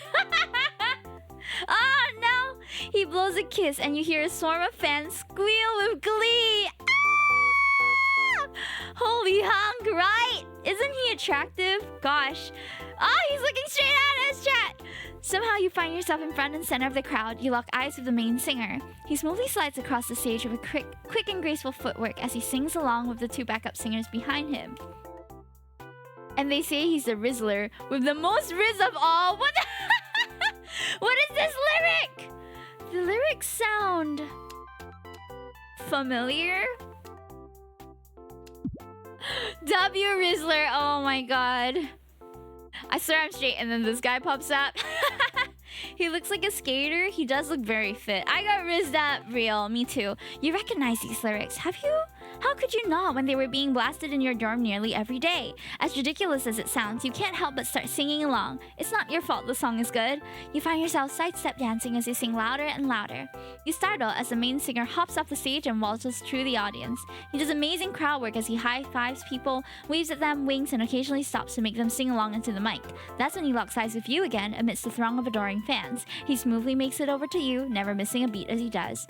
You probably noticed you singing along when he was on stage because he finishes the last line and moves the mic in front of you. Now everyone's eyes are on you. What are you gonna do? Show off! It's your time to shine. You've had plenty of practice doing karaoke nights with friends, so you're ready. You lean in and start singing into the mic alongside him. You might not hit every note, but you're absolutely rocking it. You notice his eyes twinkle happily at you as he sings. His grin is contagious and you feel yourself grinning back. Oh my! We're having a moment, chat! The 2 of you harmonize pretty well and the crowd loves it. Your spotlight moment ends as soon as he steps away and moves to the other person nearby. He does this with a couple more people before leaping back onto the stage. The music swells as he and the backup singers all strike a unique pose at the final note. A flash of sparklers rain from the stage to finish the show. Thank you! I can hear the blush. My name's Kevin Zuno, and these 2 awesome performers with me are Zoe and Mika. That sounds way too close to Zoe and Mira. Chat, is he?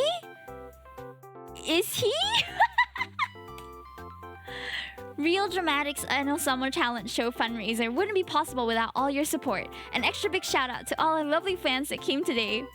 Even the name makes him sound like a surfer. Kevin Zuno. I'm a new fan. He throws a deadly combo of a wink and a kiss to the crowd below. Oh no! I'm dead! I'm dead! That was super effective. Swarms of fans waving posters and signs with Kevin's face of them shriek and jump happily. These funds will go not only to our community theater to keep everything up and running, not only that, it'll keep our prices low and help fund performances abroad. He makes a grand sweeping gesture at the booths on either side of the stage. If you're interested in donating, please check out the booths after the show. Now that that's out of the way, give it up for our next act. We've got some wicked breakdancers ready to flex their skills. No wonder he's so dreamy, he's a demon! Oh no! I'll be your idol. Ah! Da-na-na-na-na. Na-na-na-na-na. Applause roars from the stage once more before Kevin bows and leaves. You watch him move through the throng of people, and to your complete surprise, he heads straight for you. He stops in front of you, giving you a sheepish grin. Hey there! Thanks for watching our show. I hope you enjoyed it. Also, I wanted to say thanks for being such a good sport while I was doing crowd work. You might have heard earlier, but I'm Kevin. What's your name? I did, but it's nice to meet you again. I'm Himi, and I really like the performance. Yeah, it's my first time at such a high-energy talent act. Kevin smirks, tucking his thumb and finger under his chin.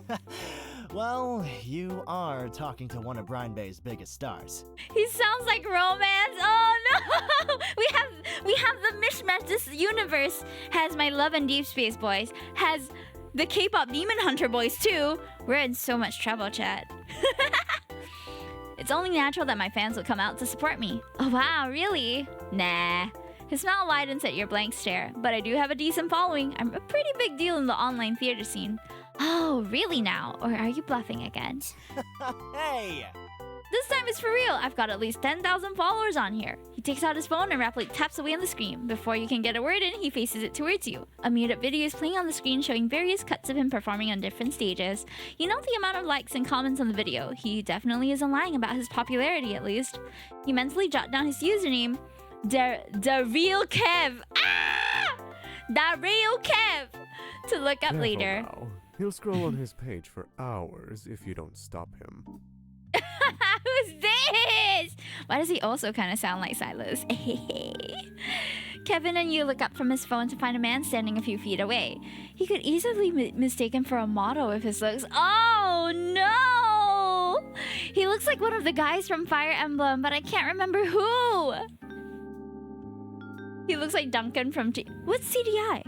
Long, wavy, light brown hair. Immediately the cafe music comes playing in so that you guys know he's a responsible, classy man.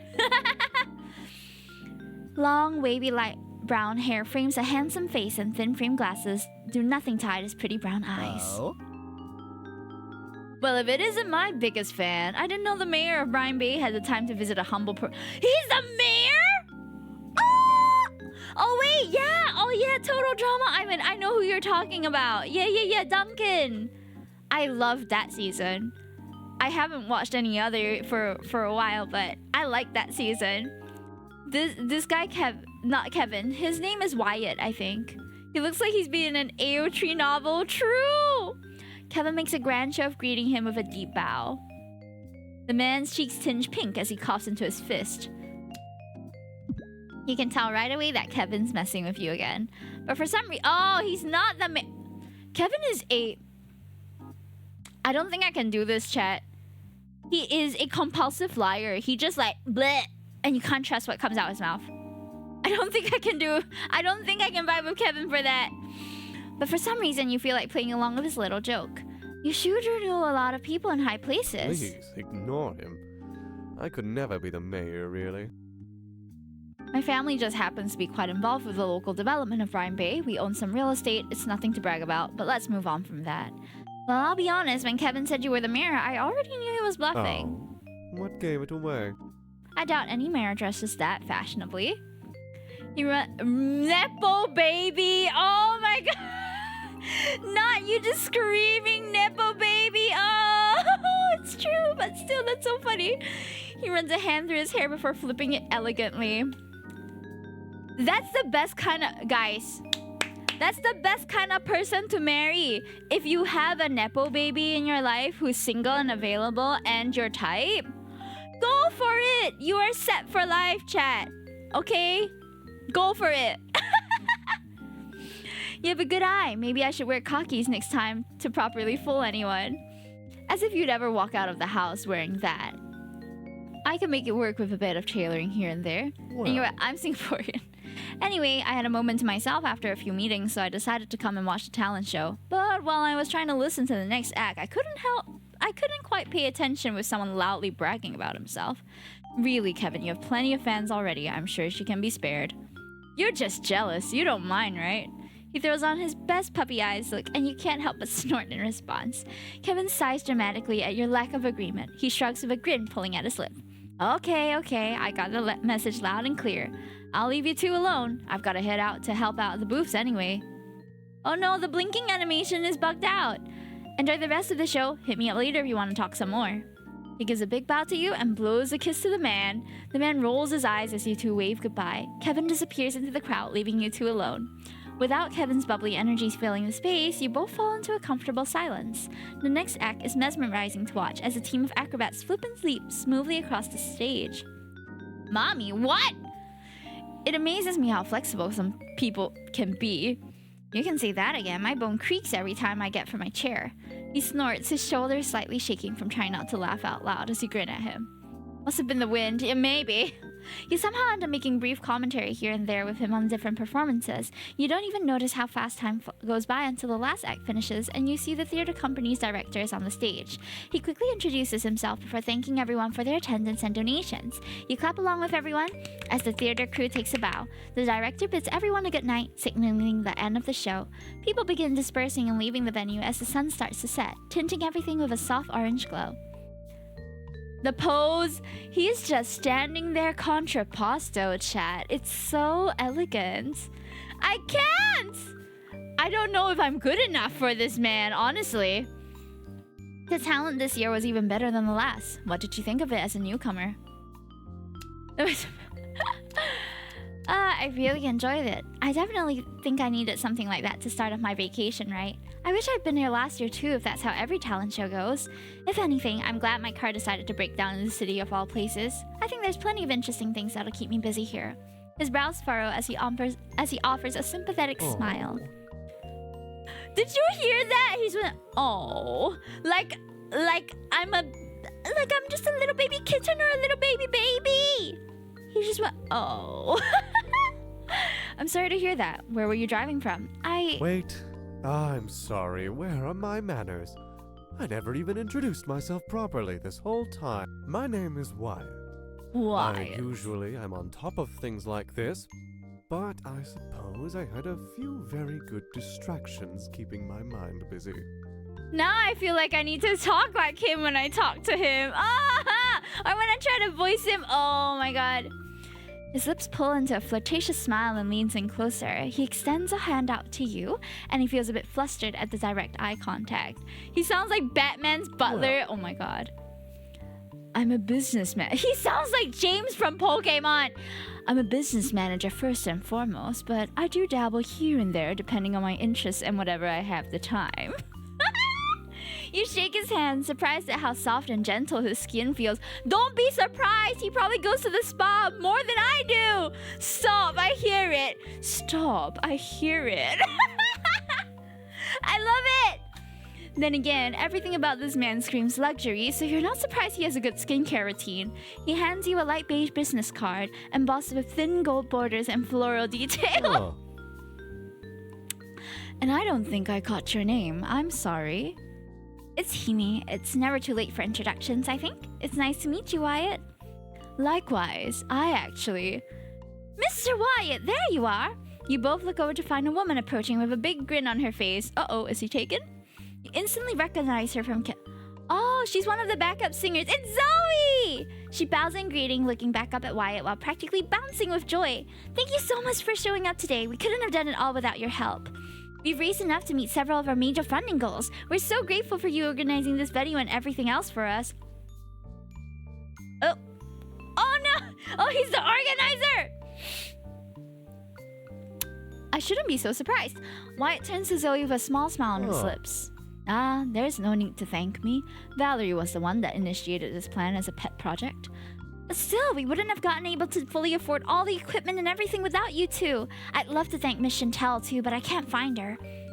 I'm sure she's around here somewhere. I sent her on a quick errand, but haven't heard back so far. His eyes widen as he turns back to you. I'm sorry about that. We were in the middle of a conversation. I'm sorry. Let's pick up where we left off, shall we? Shall we, chat? Who's Miss Chantel? Probably his employee or something. Oh no, it's okay. You seem to have a lot going on, so it's no problem. Oh geez, I'm so sorry for cutting into your conversation like that. It's alright, Zoe. I need to find Valerie anyway, so why don't we go together? It was a pleasure talking to you, Hime. I hope we can talk again sometime. Sure thing. It was nice meeting you. Why is British censored someone from the net? What? The two of you leave as Zoe continues to chat happily to a relatively quiet Wyatt. You look around, noticing several theater crew cleaning up the venue. After all that energy, you find yourself a little grateful at the calm and quiet of things settling for the day. You make a cursory glance around you, though. Given how the day's been, you'd expect another random encounter with someone else. Minutes pass by without anything new. You breathe out a small sigh of relief. Ah, well, I guess that's it for today. Maybe it's time to head back to the inn to rest. I fear any... Oh my god! You start your trek back while enjoying the sights of the sunlight to the horizon and the calm waves gently crashing up against the sand. Hi Theo, how are ya? Walking took a lot longer than you thought, but thankfully the lovely weather made it pretty enjoyable. This is how I'm feeling right now, just like the end of the day, just want to relax. I think that's all the 7 love interests that we met already. So for context for those who just came in, Theo from UT. For those who just came in, we are playing Threads of You Beyond the Bay, and our car broke down at the very beginning of this story. We met Jean, who helped us out with jump-starting the car. Kai, a mechanic who looks like a bad boy. I really like Kai. Then we met Chris, who runs the diner nearby. He's the chef. We met Vince, who I think likes music, but he's kind of mysterious. We met Andrew, who is an artist, but he also runs the bookstore nearby. I think we're going to visit him in the next day. I'm not sure. And then we met Wyatt, as you've seen just now, and Kevin, who's like the idol guy. So let's see how the rest of this plays out. Just as you make it back to the inn's parking lot, you notice a familiar car parked by the front. When you get closer, you also notice Jean standing by the passenger side, quietly talking to someone in the car. And to your surprise, you see Vince sitting in the passenger seat, looking a bit nervous as he bites his lip. Jean looks up when he hears your footsteps and smiles at you. Hey there, did you have a good day? Hime's the type of person who wouldn't just choose one and straight up just have a harem with all of them. You are right, and in fact, you can bank in on this right now if you see my pinned message on Twitch. There is a Hime's harem quiz with an exclusive Discord role, which is Heart, Hime's Harem Expert 2025, Heart, that is up for grabs until the end of this week. So if you guys want to just take a quiz, and it is from the recap stream that we did. Yeah, it's from last year. So all the characters that we sort of romanced, been involved with, kind of found attractive last year, is in that quiz there. And if you want, you can try and take it. If you get 80%, which is 12 out of 15, you'll get the exclusive Discord role, and I'll issue them at the end of this week. Good luck! I think so. I got to meet a lot of new faces today and see some interesting things. I hope you don't mind me asking, but... it looks like you've got someone in your patrol car. Did they get into some sort of trouble? Jean shakes his head. I know what this might look like, but no one's getting arrested here. He just looks at whatever like that whenever he sits in my car. He just looks like a kicked puppy every time he sits in your car, like, I'm in trouble. Oh, no worries. No, it's just in the recap stream, all of the answers are given within the first hour. In fact, the first 45 minutes. So if you want to just scrub through them and get the answers, it's totally fine. I made sure that it's very easy to attain if you were present. So if you're not present, you can watch the VOD if you would like to know what happened. I'm here because I wanted to check in on you. Aw, I was driving Vince back home and figured I'd drop by real quick. You hear a small groan from the open window. You look over and see Vince sinking into a seat with his hands over his face. Jean glances between you two, slowly raising a brow. He puts a hand on his hip and watches you with a curious twinkle in his eye. Do you two know each other? You glance back at Vince. He's staring right back at you, looking like a lost puppy. So Vince was talking to us about how crabs eat dead bodies the last time we saw him. I'm gonna do the quiz raw. Let's go! Multiple attempts are allowed, so feel free to do it as many times as you want. So far, we have about 32 attempts by maybe 7 people. You want to answer for him to help him out, but he heaves a heavy sigh and turns to Jean. Remember what you've been telling me for the past few days about doing the thing? Ah, okay, I see where this is going. I tried doing it today. I tried talking to more people, but I ended up talking about crabs eating dead bodies and to Hime, who was just trying to talk to me. So now I'm the goth weirdo that's obsessed with crabs. Not that either are bad things. Crabs are great. Being goth is cool, but oh god, I'm doing it again. Hi, Rioni. Welcome. Can we get a shout out for Rioni, please? This is a shoujo. Well, I'm not sure what defines a shoujo. It's a dating sim game, so you can choose your own pronouns, choose your own what's-its. Though we're playing as a feminine character in our playthrough. He mumbles an apology behind his hands. Jean snorts before reaching over to give Vince a squeeze. Otome game, yeah. But this one is more for like anybody, so whoever is attracted to guys can play. Jean leans in closer, his expression softening. Hey, you did really well. I'm proud of you for trying. You watch Vince slowly drop his hands to reveal a small, hopeful smile pulling at his lip. After they share a little moment together, Jean turns his attention back to you. How are the car repairs going? Both Kai and I have been busy, so I didn't get the chance to ask him. It's gonna be a while since we need at least a few days to even get the right parts for the car. Jean's handsome face crunches into a frown and his shoulders slump with disappointment. A game for twink lovers, got it. Ah! What? I'm really sorry to hear that. For what it's worth, I'll give you my number in case you need. Everyone's just making an excuse to give me their number or chat. But I mean, that's what I'm hoping. He pulls out a pen and notepad from his utility belt. Do all sheriffs just hand this out to anyone? It's my personal work phone, and I think it's good to have at least one contact to help when you're stranded in some random town. True. You don't have to if you don't want to, but I feel a bit better knowing you can contact me directly if you need it. Now, that sounds kind of ominous. Should I be worried about anything going on in Brine Bay? Jean's eyes widen, and he blinks in surprise at the question. He quickly shakes his head. No, it's a great town and fairly safe, I promise. I didn't mean to scare you like that, sorry. I just like to be careful. It never hurts to be vigilant, especially in my line of work. You nod as he tears a page and hands it to you. You glance down, reading the number scrawled on top of his name, Sheriff Jean Williams, right underneath. Actually, it doesn't just have to be me in your contacts. Vince has plenty of free time. If you ever needed someone to hang out with, I think he'd be able to make it, right, Vince? Jean turns to Vince, who rapidly looks between Jean and you like a deer caught in headlights. He seems to consider it for a bit before he slowly nods. So should I give you my number, or do you give me yours? He pulls out his from his pocket but nearly drops it with shaky hands. He murmurs something under his breath, making sure he has a firm grip on it this time. His awkwardness is kind of adorable. You definitely wouldn't mind hanging out with him, even if given the chance. How about I text you instead? He seems to prefer that idea as he quickly nods with a small, thankful smile. Jean smiles at your little interaction and straightens back, looking content with his work. He writes down Vince's number with the name Vince Matador on another page before handing it to you. Well, I won't take up any more of your time. I just wanted to check on you before heading home with a peace of mind. Again, if you need anything, feel free to call or text me or Vince. Good night. I'll keep that in mind, thanks. Good night to you too. He circles around the car, getting back into the driver's seat. The car starts up and Vince gives you a small wave as they drive away. Aw, that's nice. You head into the inn, finding Dante hunched over at his desk tinkering away at something. By the way, if you're interested in this game, the demo is free for you to play. You can also customize your character sprite and name. I just forgot to customize the name. And this is a Kickstarter project. The release has not been announced yet when it's going to be, but definitely go and encourage the dev. So far, I've been really liking these interactions. So it's called Threads of You: Beyond the Bay, which is in our stream titles on both YouTube and Twitch, if you're curious. Also, reminder for the Hime's Harem quiz that's pinned.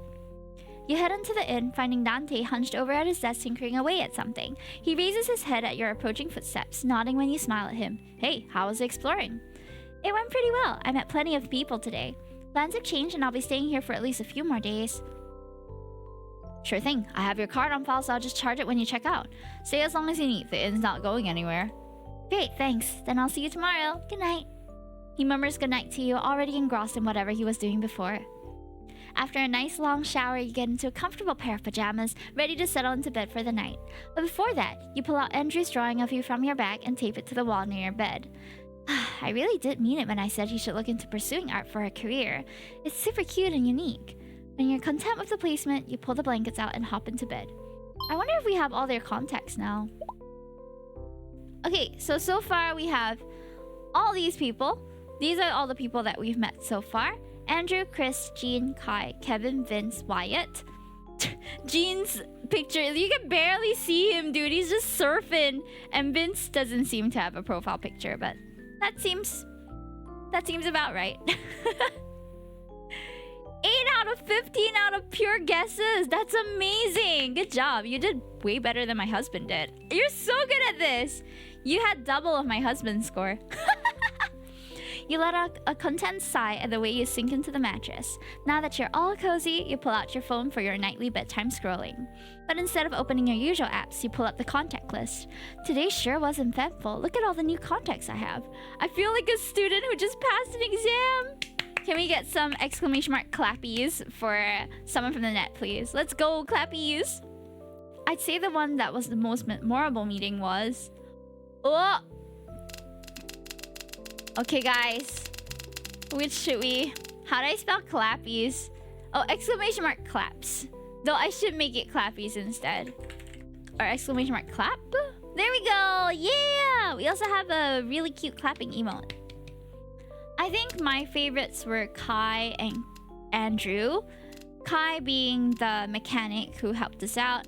And Andrew, green hair guy. Kevin is an adventure that I'm not sure if I'm ready for right now.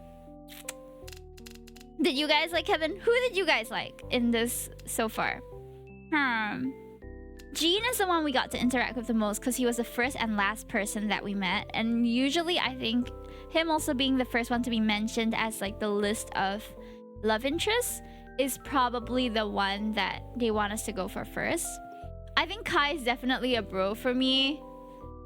He can be the Caleb to me, man. He can be my kaka. I'd still date him. What? What? Wyatt was an experience too. I think like nice guy wise, I'd say Andrew's the guy I'm most likely to go for. If we're thinking realistically, either Andrew or Jean. Yeah. I can't decide. Okay, I'm just gonna Vince for you. Vince is super cute too. Wired is a Tumblr sexy man. True, but either way, I think any of these options are going to be super fun to explore. I'm gonna go with my gut and just say Andrew for now. You glance over at the sketch on your wall. He's a talented artist and definitely could make a living out of it if he wanted to. Then again, you remember how quickly he denied your comment about that. He doesn't seem that confident in his work. I hope more people recognize him for it. At least he seems to be using it to help his business. His promotion method is a little unconventional, but seems to work considering how you're thinking of going to his bookstore. Actually, he looked really surprised when I said I might go. Does he not get a lot of customers?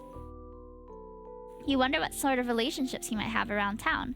From the interaction you shared with him, Andrew seems to like the type that keeps to himself.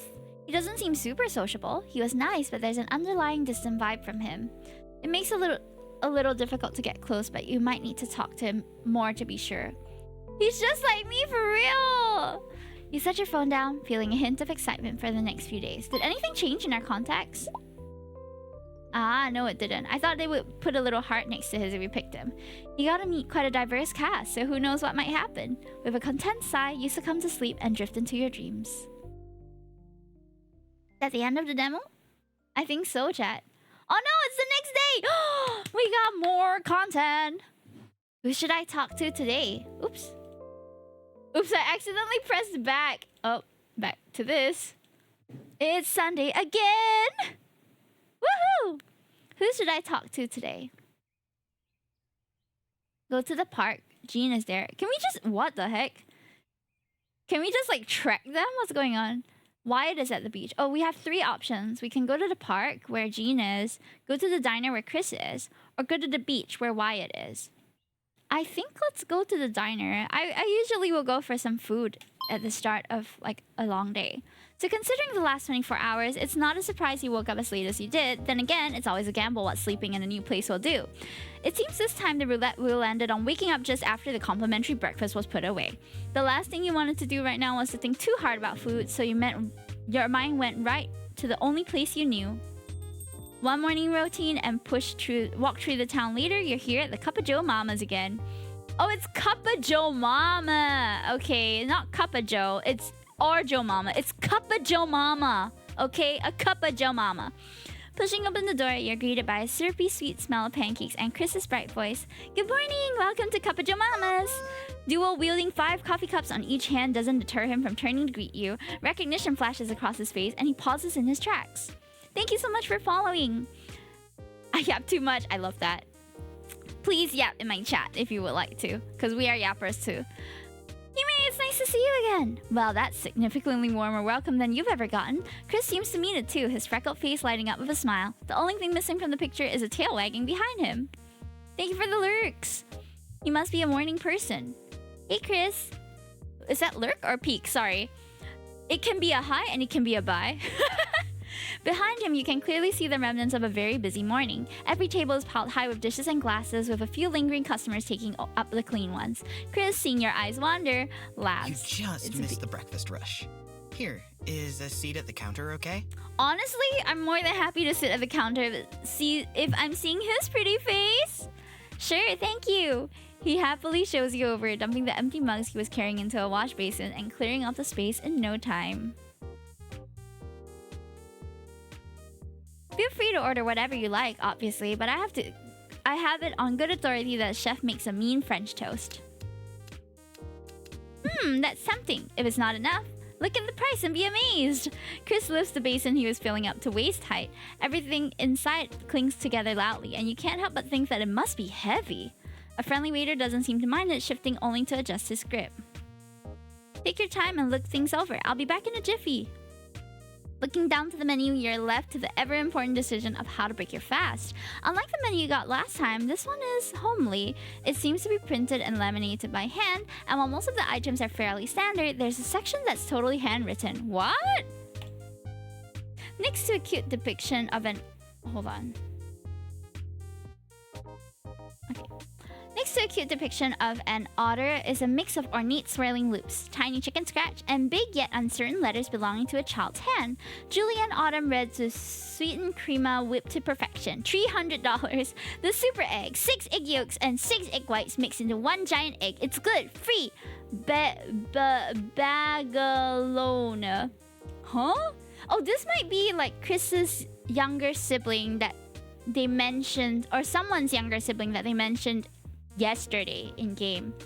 Oh, I'm so glad that Twitch recommended us. Are you someone that watches a lot of otome games or visual novel playthroughs? I'm so sorry. This is one of the genres where I'm not able to yap as much because I'm playing the game at the same time, and I'm also like reading off it. Oh, really? Ah, nice to see you again and be reacquainted. Welcome back. Feel free to make yourself comfortable here. I'm always open to visitors and revisiting people. So, welcome back. I hope you get comfy. Let me just drink some water before we continue. Ooh. Alright, just a little heads up for those who usually log off like right after 10 p.m. when we end. Today's stream I'm assuming, might stretch over time, so we might be playing for a little longer than we usually do. But if you're willing to stay, please buckle in, get a snack, get comfortable. We're on the 2nd day already, but it wasn't so clear how many days there would be in the demo. But when the demo ends, we'll have a little chat session before we end too. So if you want to talk, feel free to. If you want to just chill and do your own thing, that's totally fine. Would this be a dating sim? Yes, it is. And you can choose your own pronouns and everything, very inclusive. As long as you like cute guys, it's for you. There are 7 main attractions in this game, 7 main love interests. We met them all yesterday. They're also different from one another, but they're also kind of really nice to each other. So I'm wondering how the route's gonna go, whether you pick one and then they pursue, and when you're pursuing that one, whether the rest of them will kind of accommodate that storyline, or whether it's going to be a fact of you are slowly increasing affection with everyone and you choose somebody at the end. So there's many ways that this could go, but I'm curious to see. My MP has been restored, now it's time to cuss myself. Hey yo, say something funny, I'm gonna turn Hime into a bunny. No! Oh my goodness! Oh jeez. I am indeed now a bunny. Thank you for the transformation. We will be back. It does revert in a few minutes.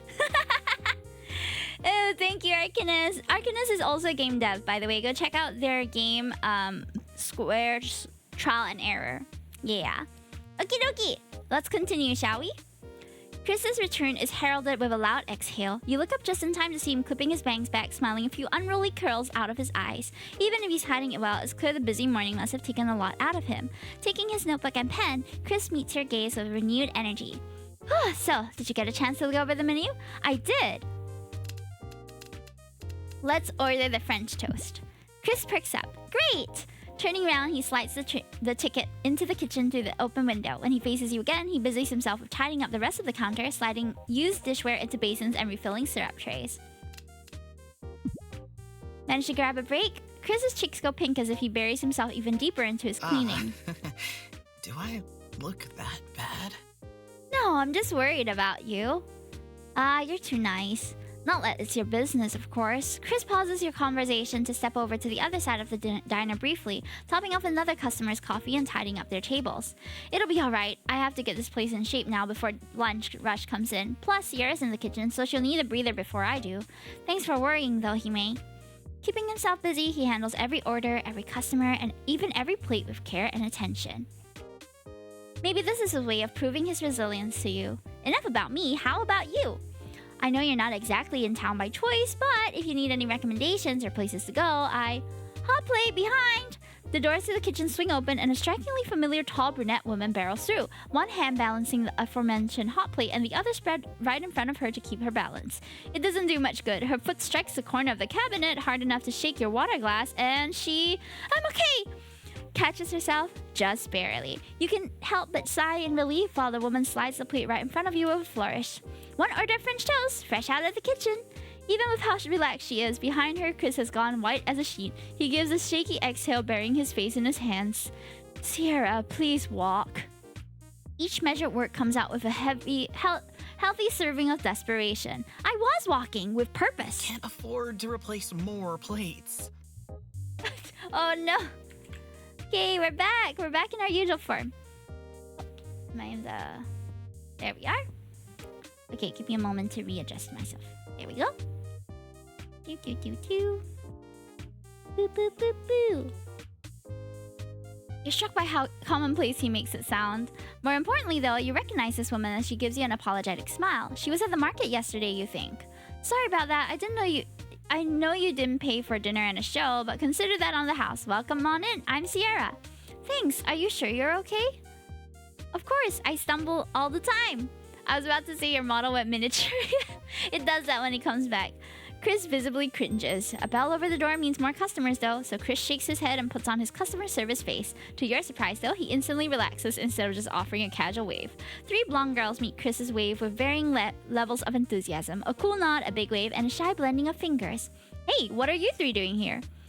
We got the cry cut working. Mia was begging to come show ya. Oh?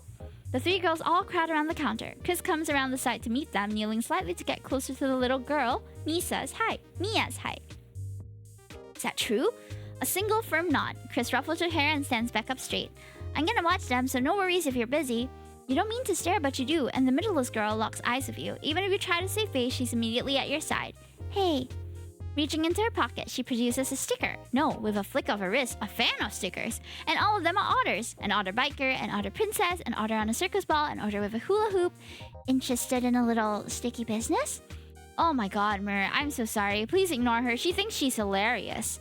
Of course I am. See? Sierra thinks I'm funny. This Myrrh swings around to point at Sierra, who's hiding a giggle behind her hand. Hime, these are my sisters. The sweet one here is Mia, and the two already picking a fight with each other are Meredith and Catherine.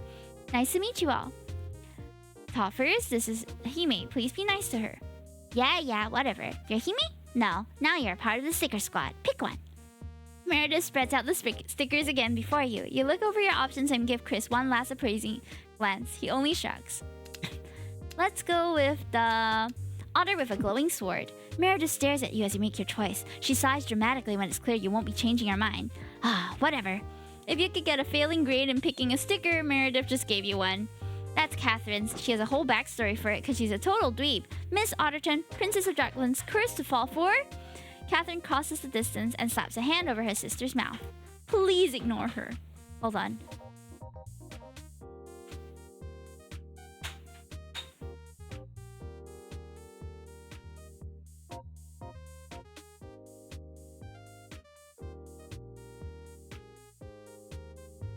Sierra extends a hand, a silent but instantly understood gesture that makes Meredith turn and offer a sticker for her. I take it the three of you were with Min? She chooses an otter in a clown outfit. Lucky guess. Catherine glances at you. She fixes her hair as slightly as she continues, happy to be the one to clue you in on anything you're missing. Min Sierra's partner. They're really into stickers. Oh, I saw her with Sierra at the farmer's market yesterday. You both were struggling with a cart full of produce, right? Yep, that was us. Might have gone a little overboard on the berries, but they're perfectly ripe this time of year. Min's a sucker for my strawberry and blueberry pie, so it's a win-win. And we're advertising, so Min says we can put the stickers in as a tax write-off. Advertising? What exactly? And also, just a little aside, that's tax fraud for sure. Advertising the diner, obviously. All these otters are our mascot, kind of. Kind of doesn't hold up in court. Look, Christopher, I've done a lot of research on this, so I think I can safely say I know more than you. Guerrilla marketing is the future, and these stickers are a time machine. Yeah, I spotted the badge when we first met him. Did she mean gorilla? We were going to do something grander, actually. Catherine speaks up, trying to coolly add to her sister's point in a way that sounds educated and calm, but her non-stop fidgeting makes you think she's feeling a little vulnerable. We can't afford to do the big companies like the Quigsleeves, but well, we were thinking of starting with some flyers at least, and Kai said Kevin knows a place to get shirts printed. We want to help out, you know? Chris's hand finds its way back to the back of his neck, where he rubs it as he tries to figure out how to respond. He was adamant in the busy morning was good despite the clear evidence it must have been a lot to deal with. For his three sisters to start a big advertising sprint on their own, yeah, you're right, it is a good idea. The three girls visibly relax. Chris picks up a sticker and gives it a once-over, turning it in his hand. They are really nice. Just make sure you don't put them anywhere they shouldn't be, okay? No sticking them on people. Oh, sorry about that. What if it's a Quigley? No Quigleys either, promise. I'll keep an eye on them, don't worry. Nope, you too. Promise me there will be no sabotaging the Quigsleys. What? I wouldn't. Why would I even? You don't trust me? Meanwhile, the youngest of the triggers wriggling her hands together staring at the floor. Besides you, Sierra's the next one to notice. With a loud exclamation, she picks up one of the stickers from Meredith, prompting a small hey that she ignores. Whoa, is this a rainbow dress otter? That gets everyone in the diner's attention, even Mia, who looks up at Sierra with big round eyes like saucers. No way, this is the rarest one, isn't it? Sure is. Not just anyone can have it. Really? Dang. Sierra kneels down close to Mia, showing her the sticker. Hey Mia, can I have this one?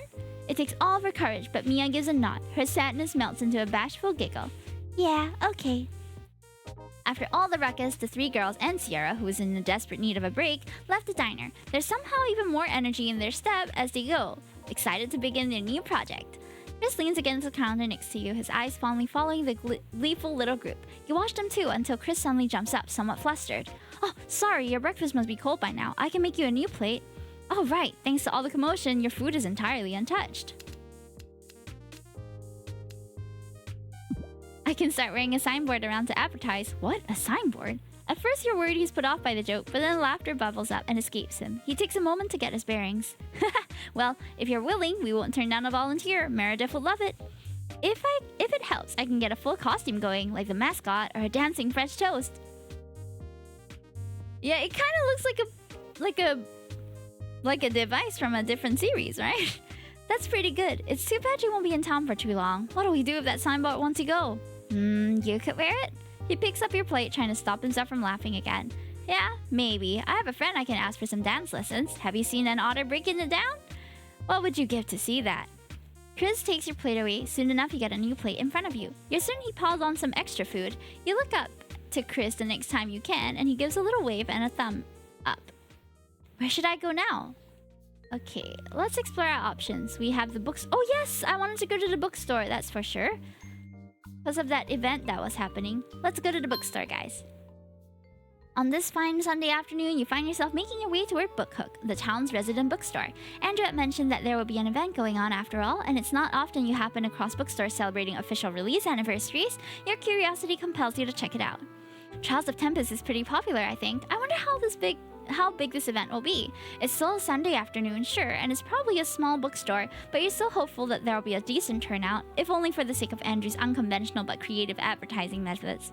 Your expectations are immediately proven too low, however, upon your arrival at the destination.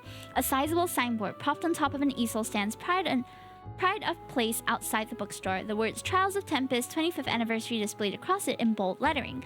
Artistic swirls and flare add-ons that the sign in playful splashes. You think you even spotted a smiley face. People bustle in and out of the store in excited streams, some carrying armfuls of what looks to be collector's editions of the celebrated series, while others happily clutch small stickers and buttons. There are bright smiles, animated chatter, and cheerful laughter. It's obvious even from outside that the event is a hit. Alright, into the fray we go! You square your shoulders and head into the crowd. You barely manage to squeeze inside with all the turmoil, but in the end you make it in true in one piece. You're instantly greeted by a hubbub of sound and activity. Bookshelves have been adorned with colorful paper cutout decorations, ranging from streamers to dolls to origami. Small puppet booths have been squeezed into every available open space. A gaggle of kids cluster together in a reading circle with their parents. The current storyteller is in the middle of voicing an angry, huffy warrior, and judging by the children's shrieks of laughter, they're doing an excellent job. However, it's not long before you realize that you're blocking the doorway. You tear your gaze away from the sights and hastily move aside. It's then that you see a red blur rushing past you. Andrew, you quickly realize. He's carrying a load of cardboard boxes, each precariously stacked on top of each other. Sorry for the wait.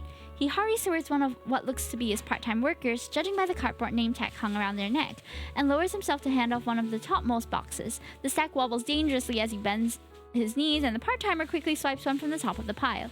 He moves to rush off, but then a box wobbles and teeters, and you catch a look of almost comical horror in his wide eyes before you dart in to save the day, catching it in between you, Andrew, and a scurrying pair of kids that barrel beneath your outstretched arms. Oh, Hime!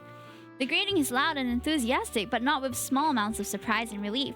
Andrew blinks as if he's too taken aback by the fervor of his greeting, and then gives you a mildly self-conscious grin. You came! Thanks for the save. That could have been a disaster. Welcome to Trials of Tempest 25th Anniversary Celebration. What do you think of it so far? Oh wait, I'll be right back with you as soon as I drop these off. Once I've helped getting these there, we can't risk another mishap. You shift your grip on the box in your arms as Andrew hesitates. After a moment, he nods to himself, seeming to have come to a decision, and speaks. Well, that would be a lot of help, thank you. And if you're sure it's not a bother, I'd appreciate it. He smiles at you, and you eye the remaining stack in his arm. If you're alright with it, we could split the rest. We'd have an easier time getting through if we share.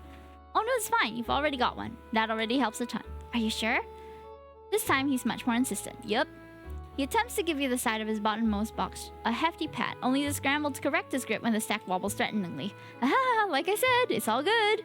I could use someone to help me navigate traffic, though. Wouldn't want to accidentally steamroll someone.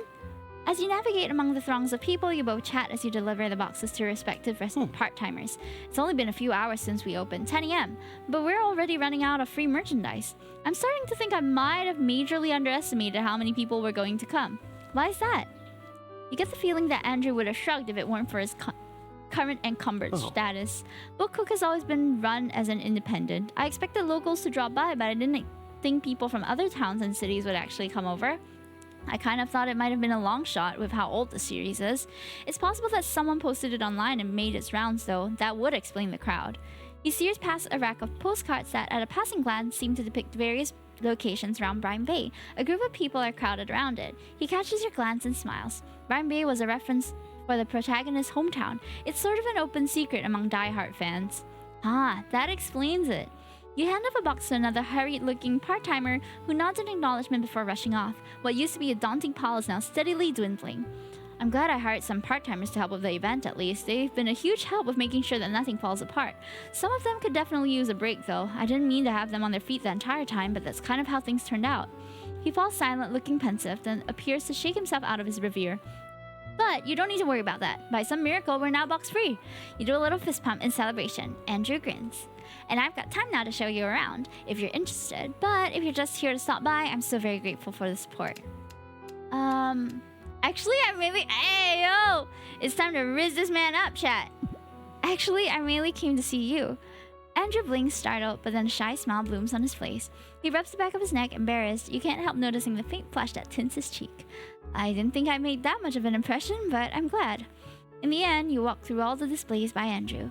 There's exhibits displaying bestsellers and novels handpicked by Andrew, as well as craft tables with bountiful supplies of crayons and markers. The reprinted editions of Trials and Tempest are front and center, their glossy covers gleaming slightly under the light. Several booths are handing out novelty bookmarks, stickers, and book plates. You're pretty sure you've gotten your hands on all the possible freebies thanks to Andrew. Curating all this took a lot more time than I thought. I tried to make everything interesting for everyone, including the people who don't have the time to stick around versus the ones that specifically came for the event, but I'm a little worried I bit off more than I could chew. What makes you say that? Well, I didn't think there would be this many people coming. Things are going well now, but it feels like one fire after another. I'm glad that people still care about the store, though. Oh? I didn't always run this place. It belonged to someone else before. It hasn't really been what it used to be, but I'm glad to see it as busy as it is.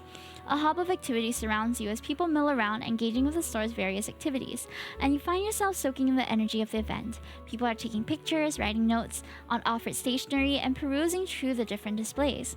You look at Andrew, and you can't help noticing the look of pride on his face. He takes in the hectic yet so far happy interior, almost like he can't believe he actually pulled it off. Despite the worries he had voiced earlier, he looks quite at ease now, both in your company and in the eye of the event. Andrew, we need you here! Be there in a moment. He turns back to you, then glances at the bargain bin standing dutifully near the front of the why don't store. you take something from the bin? A gift. As thanks for everything today. Oh, thanks. Who am I to say no to free stuff? Upon rummaging through the bin's contents, you come to a decision. Let's go with a book.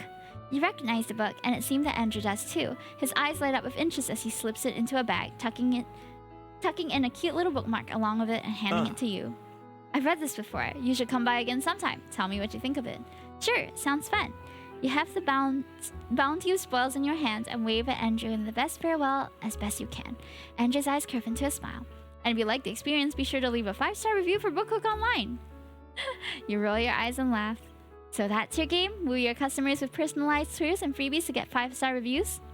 What a profiteer. Hey now. That's just called good service. And I don't do this for everyone, you know. Oh, what did I do to deserve such stellar treatment? Andrew looks back at you over his shoulder, his lips curved into a boyish grin. An impish light shines in his eyes. It's an expression you didn't quite expect to see on him, but you find you don't dislike it. Who knows, maybe we'll find out next time. Ah! That was a nice interaction, chat. I love it! I love when people are at the like, is it? Are you interested? Kind of stage. I love it. Where should we go now? Alright, let's see. West Suburbs, Jean is there. The park where Chris is. We already talked to Chris today though. No one's at the diner. Oh wait, Kevin's at the diner. Oh, Vince is at the beach, guys. Should we go? Oh, Kai is at the arcade. Should we go to the beach or the arcade? I can't decide, chat. I wonder what Vince is doing at the beach though. Like Kai, I assume, is playing games. But what is Vince doing at the beach? I'm curious. Let's go to the beach, chat. Let's go to the beach. Each Umida! Yes, we have not gone to the beach the entire time, even though the title says Romancing Beach Boys. So now we are getting to the part where we're romancing a boy on the beach, okay? Waves comb through the sand, unearthing shells, stones, and the occasional hermit crab that's tunneled too closely to the surface. There, out on the horizon, is the sun. Streaks of red and yellow pull like thread throughout a too big sky, clouds soaking in the light and darkening like cotton candy. It really was worth the wait. We did all episode for this, yeah. They did it. She did it. She did the title. How many times have you actually watched the sunset? Between classes, homework, friends, and everything else, it wasn't often you stopped to look up. There were always too many things going on, but you've got plenty of time now. More than enough time to spend an hour or two watching the shoreline. While most people are departing the beach for the day, you kick off your shoes and take your first steps into the sand, still warm from a day cooking in the summer sun. You don't walk for very long before you see a nice flat rock in the distance. Stone jets out from the shoreline, slick with seawater, and on top you see a body? That, or it's a giant starfish. You make your way to the edge of the beach, toes dug deep into the sand. The distinctly human shape moves and you realize it's a guy from the diner. Not Chris, that's a totally different guy. It's Vince, sprawled out in the sun, and as happy or not as nervous as you've seen him. He rolls over onto his stomach, arms and legs outstretched as he basks in the last dredges of sunlight. He has the tiniest little shimmy as he arches his back, opens his eyes, sees you, and then just about freezes in place. Shh. Let's go with that. Shh. Huh? Did that not work? What? Have you seen how people try to calm horses down? They go shh sometimes, so they'll relax and not start kicking. Vince snickers, his hand curled up against his mouth as his elbows presses into the shore. Oh my gosh, it's Umi and Uma mentioned, chat. The nerves melt away from his shoulders as he lays flat again. He peers at you from the corner of his eye, smiling shyly. Think it worked, yeah. Vince rolls over to the side, curling up to take little space as he can. He offers a seat with a wave of his hand, offering implicit permission to encroach on his prime beach real estate for now. Oh. We can switch. I can sit on the ground and you can sit up here. You shouldn't have to excavate sand from everywhere. I like doing that. No, it's cool. I appreciate the consideration, though. You plop down on the edge closest to land after another beat passes and then another as two of you watch the evening settling in. Not too far away, you hear the sound of an air conditioner cutting short and storefronts jingling as their owners exit. Lights go off one after another. He's like the Horimiya guy. Oh yeah, he does seem like him. Just with white hair. The seagulls still call overhead, and you watch as one skillfully dives into the ocean to retrieve its dinner. Pinched in its beak is what you think might be a little crab, but as you start to point to it, you realize Vince has turned away from you, staring out at the water. Evidently, he isn't very interested in small talk. It wasn't as though he'd given anything but that impression when you met him, but he did invite you to sit with him. He also mentioned he was trying to get better at talking to people. No big deal, you don't have to talk to hang out. Besides, if he came up with something you wanted to talk about, then you could bring it up, and the two of you could talk about anything under the sun. Speaking of, maybe I should start thinking about dinner. It wasn't quite the hour yet, the afternoon's still crawling by, but you have to consider your possible options. There was the diner, sure, but there's a restaurant out on the pier and maybe a few other fast casual places along the beach that might still be open. You might have to check after, hypothetically, yes? Vince set up some time while you were thinking about your plans for the rest of the day, his placid expression warming just a fraction. Hi Ruja, welcome in! For 100 years, what would be the first thing you ask? Vince is sheepish, his lips pressed together as he worries little crescents into his fingertips with his nails. That's an odd question, but it's obvious on his face he knows that. That's a really interesting question, honestly. I think it's a great question. Are you kidding me?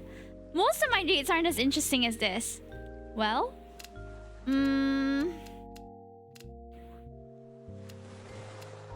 put me back in the freezing chamber or so help me. Are you serious, Vince? Knock knock. Did the Terras win the World Series yet? Knock knock. Who's there? Scold. Scold? Scold in here. Vince laughs, the sound of it shaking his thin frame down to its very core as his arms cross over his chest, hands secured about his elbows, as if it's the only thing keeping him afloat. Can I ask you another question? Shoot! You watch as he fiddles with the sleeve of his hoodie. You hadn't thought about it until just now, but isn't it summer? It's chillier near the beach, sure, but is it really cold enough to need a jacket? Actually, he had the same jacket the last time you saw him too. If you were a rock, what kind of rock would you want to be?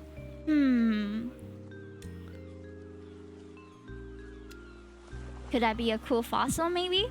That's pretty morbid. So I don't want to hear that from you. He rolls his eyes, idly scratching his nail into the stone before he chimes in again. It's still a pretty cool fun fact, the crab thing from yesterday. Okay then. Hold on. He rocks back into his seat, head tipping down as he tries to refigure out how to position his legs. His ankles all but hover over the edge now, the cuffs of his jeans caught on the stone. It pulls him a little closer, and it feels like your makeshift bench is suddenly too small. Can I ask a question? Oh, yeah, sure. Sorry, didn't realize I was going on and on.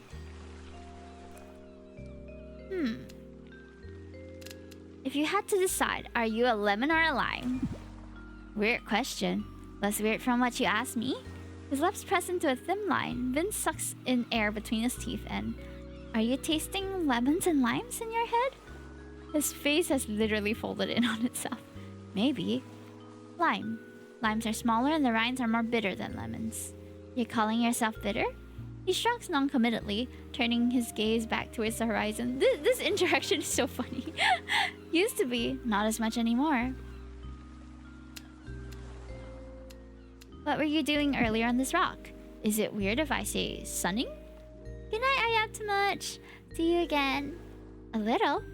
I don't sleep well. Doctors think maybe it's because I don't go outside. He's shocked that my vitamin D is low when, like, I live here, so... He draws a circle in the air before he drops his hand back into his lap. I would have gone earlier in the afternoon, but honestly, people stare. What's your favorite color? That's your big question? It's important. He taps his chin, his nails rattling away as if it's a drum instead of his face. I haven't thought about it like since 2nd grade, I guess. Black? Gray? Yeah, I could tell from everything you're wearing. Fine, it's red then. Wasn't that 2 questions? Who's counting? Me, obviously. He snickers, pausing only to look back over his shoulder before he settles his hands behind him. Something about the beach seems to put him at ease when you compare the version of him in the diner and Jean's patrol car to now. He was fidgeting back then, shoulders pinned shut like a door hinge. By comparison, out here, Vince looks like he belongs. Is it easier now? He tips his head in your direction, his hands fidgeting with the longest strands of his hair that's fallen out of their careless bun. What is? Talking with me? What? Oh, yeah. Sorry. For what? The 20 questions and whatever. You only asked 2, remember? Yeah? Well, Oh. who's counting? His voice turns teasing, clearly pleased to lob your own words right back at you. It's no big deal. I was just wondering why you were asking them. Most people start with hi, how are you, and not a what is your darkest secret. I did not ask that. I try to ask just questions so people kind of naturally fill the space conversation-wise. He nervously touches the back of his neck, then suddenly unable to look at anything but the open sky that you both share. People like talking and I'm not good at it, so I keep the... With his same hand, he gestures vaguely at nothing as if that explains what it means. It's easier. Is it that you don't like to, or just that you don't know what to say? Both, kind of? I just haven't in a long time. So, you know, it's like a muscle and whatever. Don't use it, then you suck at it. Like, you get it, right? Not really, but I can see where you're coming from. Thanks. I just, you know, it gives the wrong impression, I guess. Like, I don't care, I do. I just don't get why I have to say uh-huh or like tell me more when they're obviously going to tell me more. That was cool though, getting to know you, and it's nice having someone to talk to that isn't my housemate or the delivery guys. He runs his index finger across the top of his knee, the dark denim of his jeans tugging slightly. It's nice getting to know you too. Maybe we should really play 20 questions next time. Maybe. I was blacking out trying to think of like even 2 questions. Kind of glad you asked them instead so I didn't have to. They don't all have to be groundbreaking. They're cooler if they are though. More interesting answers than like what's your favorite toast? Do you have one? No, I think. That I think inspires confidence. Yeah, I'll try to think of an answer for next time. So he says, but he's at least a little entertained. He's not very good at hiding his emotions. I need to head out and make dinner, but maybe next time you can just come over. To your house? Oh, what? Oh, no. Wait, I didn't mean it like that. I'm just giving you crap, man. Oh. Then, you know, next time you see me, you can say hi, or I guess I can too if you're cool with that. I'm cool with that. Alright, I'll, make like a wave and Whoosh. Whoosh. Whoosh. He watches he goes with a wiggle of his arm, slowly sliding off the rock before retreating from the branch, his shoes dangling on his fingertips as he kicks up sand with clumsy abandon. Well, that's Vince, I guess. What a funny little guy. My mono moved again. Okay. It doesn't take too long before you decide to follow suit, heading off to the beach and towards the town square in search of your last meal of the day. Turns out the sunset isn't the only thing that's around that's well worth the wait. The door closes behind you with a soft click. After a long eventful day, you wrap things up with a nice hot shower and get into some fresh pajamas. As you head towards the bed, you can't help letting out a small laugh and shake your head when memories of today flash through your mind. There isn't a dull moment here, huh? You plug your phone in before you pull up the covers back and flop onto a comfortable mattress. Alright, time to settle in for my nightly scrolling. Let's see. Who's Lulu? I recommend moving right after waking up. Jean, reminder to those who have little escape artists as pets. Please make sure you keep your doors closed when grabbing your mail. Chris, 3 little sisters with pocketfuls of cute stickers makes the best advertising team. Andrew, thanks for everyone who showed up today for the anniversary. We've got more in store soon. Allergies 1, me 0.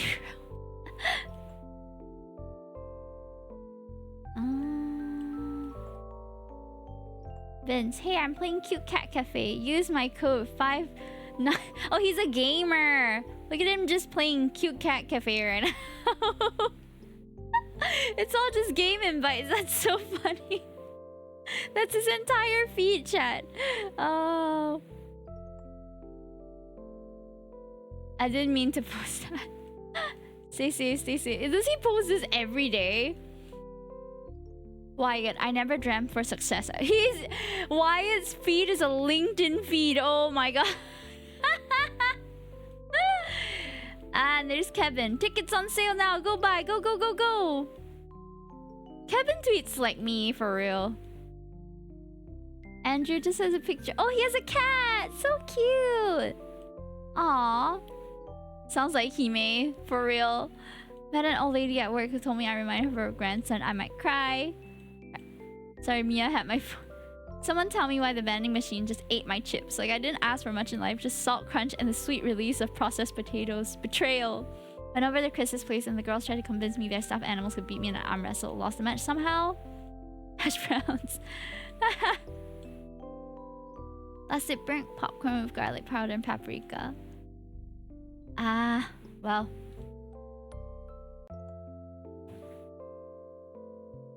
I think these are real posts. The word and colors begin to blur on the screen, and your eyelids start to droop like they are held down by heavy weights. Thank you for the water, Nomadic Sauce. How are ya? Thanks for dropping by. We're just ending off the day of Threads of You Beyond the Bay. We met some really cute guys today. Andrew, Chris, Jean, Kai, Kevin, Vince, and Wyatt. Funny characters. We interacted with quite a lot of them. So, I'm not sure how long the demo is, but we're gonna stop at the end of this day. I think it's a good place to end. With a sleepy press of a button, your phone screen turns black and you limply plop it beside your pillow. Your eyes shut as the soothing sound of the beach from the slightly open window lulls you into sleep. Off to the dream world you go, preparing you for another eventful day tomorrow. Woohoo! Alright guys, so we are going to be rating out now. Who should I talk to today? So I'm not sure how many days there are in the demo. Let me just look it up actually. Let me look it up. Demo rework. Okay, they did not hold on. They did not mention how many days long the demo is. Let me just check my email. I think they might have sent me a brief on it that time.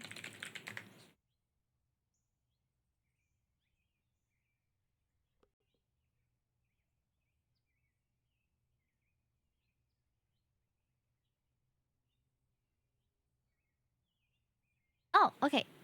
So there are also some Steam keys that I can give away. So we're gonna give away these on on social media. I will be crafting a post for it when I can. Not giving it away on stream today. So guys, don't forget to go on my socials if you would like to get a chance to win a...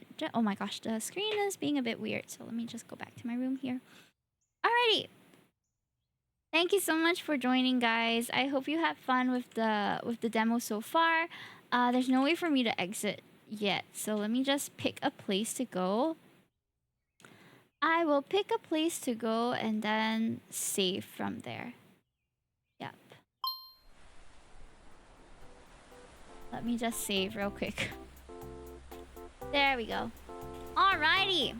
So with the music playing in the background, we're going to be raiding out Nomadic Sauce. Welcome in, welcome in. We get a shout out for Nomadic Sauce, please. See you next week. Yeah, we will be live again on Monday, so I look forward to seeing you guys then as well. I hope you guys enjoyed the game. Let me just link you to the Steam page in case you want to try it for yourself, because it is very cute. I've personally been enjoying this game a lot. Okay, so enjoy. I hope you have a good one. Go check out the demo if you would like to. I don't know if there's anyone else playing this, but let me see, okay? There might be. 看一下。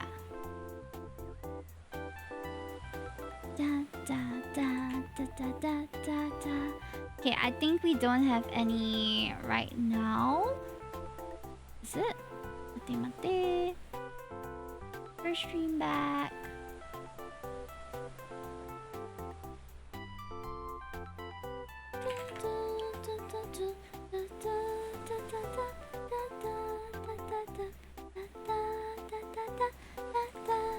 You get your last fishes in as well before we end. And don't forget, there's also a Hime's Harem quiz that you can bag a free exclusive Discord role from. That's pinned to our Twitch chat right now.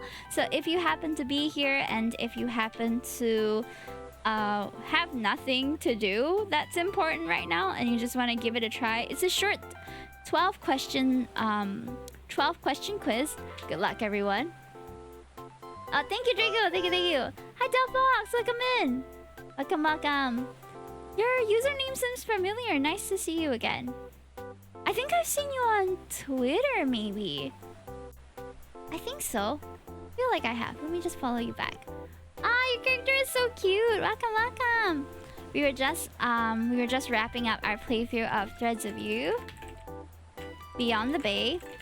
I know the thing is in the title, but here it is. The demo so far has been really interesting. I've been enjoying the interactions with the boys a lot, and I'm thinking of maybe continuing it on another day, but we shall see. I think I know you from Azuto. Yeah. I know Azuto. Maybe some mutual followers. It could be. I think we've seen each other maybe floating around at some point. But thank you. It's so nice to formally meet you. Nice to see you. Let me give you a shout out too. Welcome. Make yourself comfy. I'm a bunny princess VTuber, and these are my hench bunnies. Oh, looks like stream avatars already gave you a fit, but if you want to change it, it's in my About Me tab. You can just scroll all the way down and choose your outfits from there. All of them are free and customizable, so you can just go in and click whichever you want to wear. We might add some new ones in the future, but at the moment I don't have any plans for that. Your model's so cute. Thank you. I had to put some boba to cover the booba today because I keep getting axed by YouTube and TikTok because they see my chesticles and they decide that I'm not worth views anymore.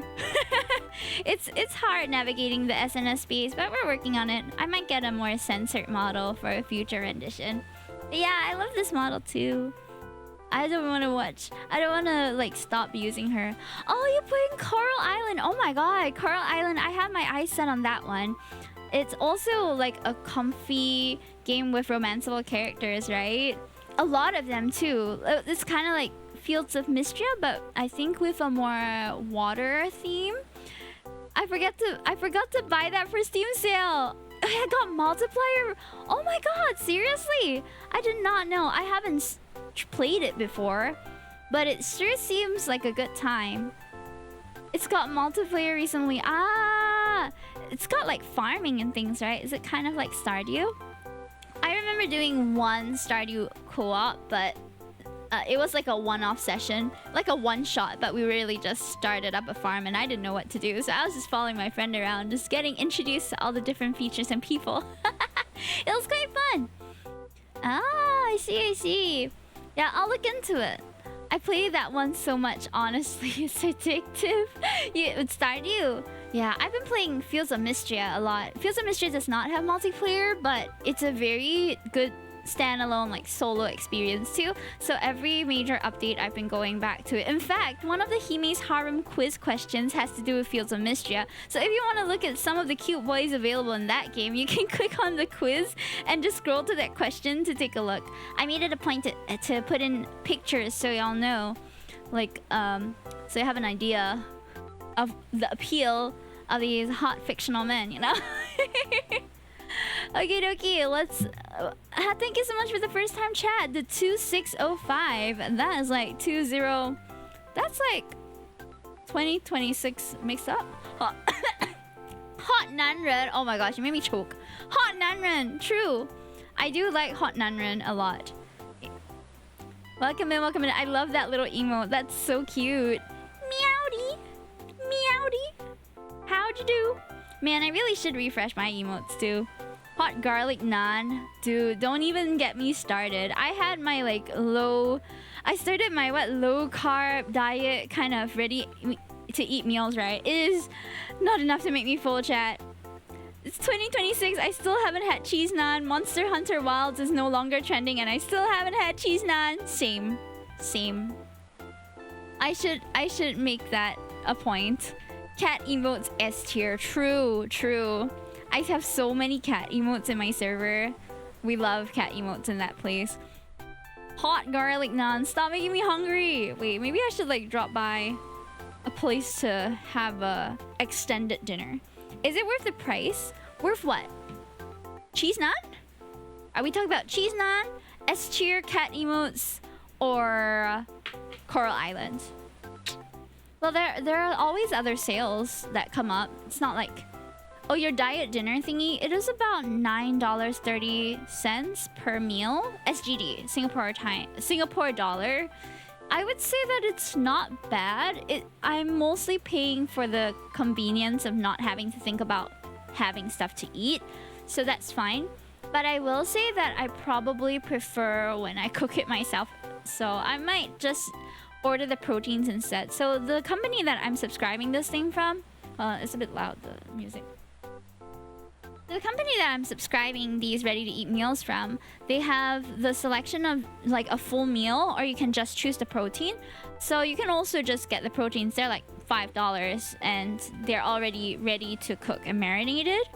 Which is fine, you know. You can also get chicken breast and like marinate it, but then you have to buy the sauces, and that's the part which I always kind of lose money on, because you buy all these different sauces to try different flavors, right? And if you don't use the sauces in time, they just expire. So as someone who's just living with my husband, it's just the two of us for now, it doesn't really make sense for us to buy like a wide variety of marinades and not use them. So unless there's another way that we can do it. But for now, I'm just giving this a try. You're done with the game? Not really. I actually want to play more. But I'm going to play like in my own time. For stream, I'm done. Because we already kind of exceeded the usual playtime. Yeah. Okie dokie. So I'm going to be rating out. Let's see, where shall we go, chat? I think we can go to... I've not really heard of this game. It's called Heartopia. It seems like a farming game? Question mark? Heartopia. Let me just take a quick look at the category. Ah, it is. It's like a cozy farming game. I don't know if Raisu is still going to be continuing to stream, but she's there. Oh, I think she's rating out as well. Okay, sorry. Cancel. Oh, but that looks like such a cute game. Let me just give her a shout out. She's also rating out. Who is she rating? Let me see. Maybe I should just copy her. Hold. Should I just stalk my friend? Oh, she's also played. You know what? Let's just rate this person that I've never come across. They are a British English VTuber who's also playing Heartopia. Now they've got me curious about this game, so we're just gonna head over there. But shout out to my friend Fright Raisu. She was streaming just now. Her character is so cute, Miss Stella. Adorable. Her about says, why doesn't Tarzan have a beard? That is a really good question, actually. Why doesn't he have a beard? Now I'm thinking about it. Oh, there's gacha in this too. Oh my god. Y'all, gacha addicts. You're gonna love this. Farming plus gacha games is crazy. Well, I'll see you guys again on Monday. Go and show some love to Miss Stella. She'll be rated by Fright Raisu first. So after Raisu comes in, then I will go in. I think it makes more sense to like pretend. Oh, there she is. All right, we're heading out. See you guys on Monday. Thanks for dropping by. I stream every Mondays and Thursdays. And if you enjoyed what you've seen today, you want to interact with me more, I am accessible on socials and Discord. Just message me in our community platforms. I don't really reply to DMs, sorry. But I will try my best to respond to anything that's sent anywhere else. I hope you enjoyed your game, Delphox. I'll definitely be checking out Coral Island and the multiplayer features. Thanks for the intro. See you, Romeo. See you, Troy. See you, Draco. Thanks for modding today. See you, Jove. Thanks for sticking around from the start of the day. Let's see more Vince next time, okay? Bye! I'm waving, but nobody gets to see.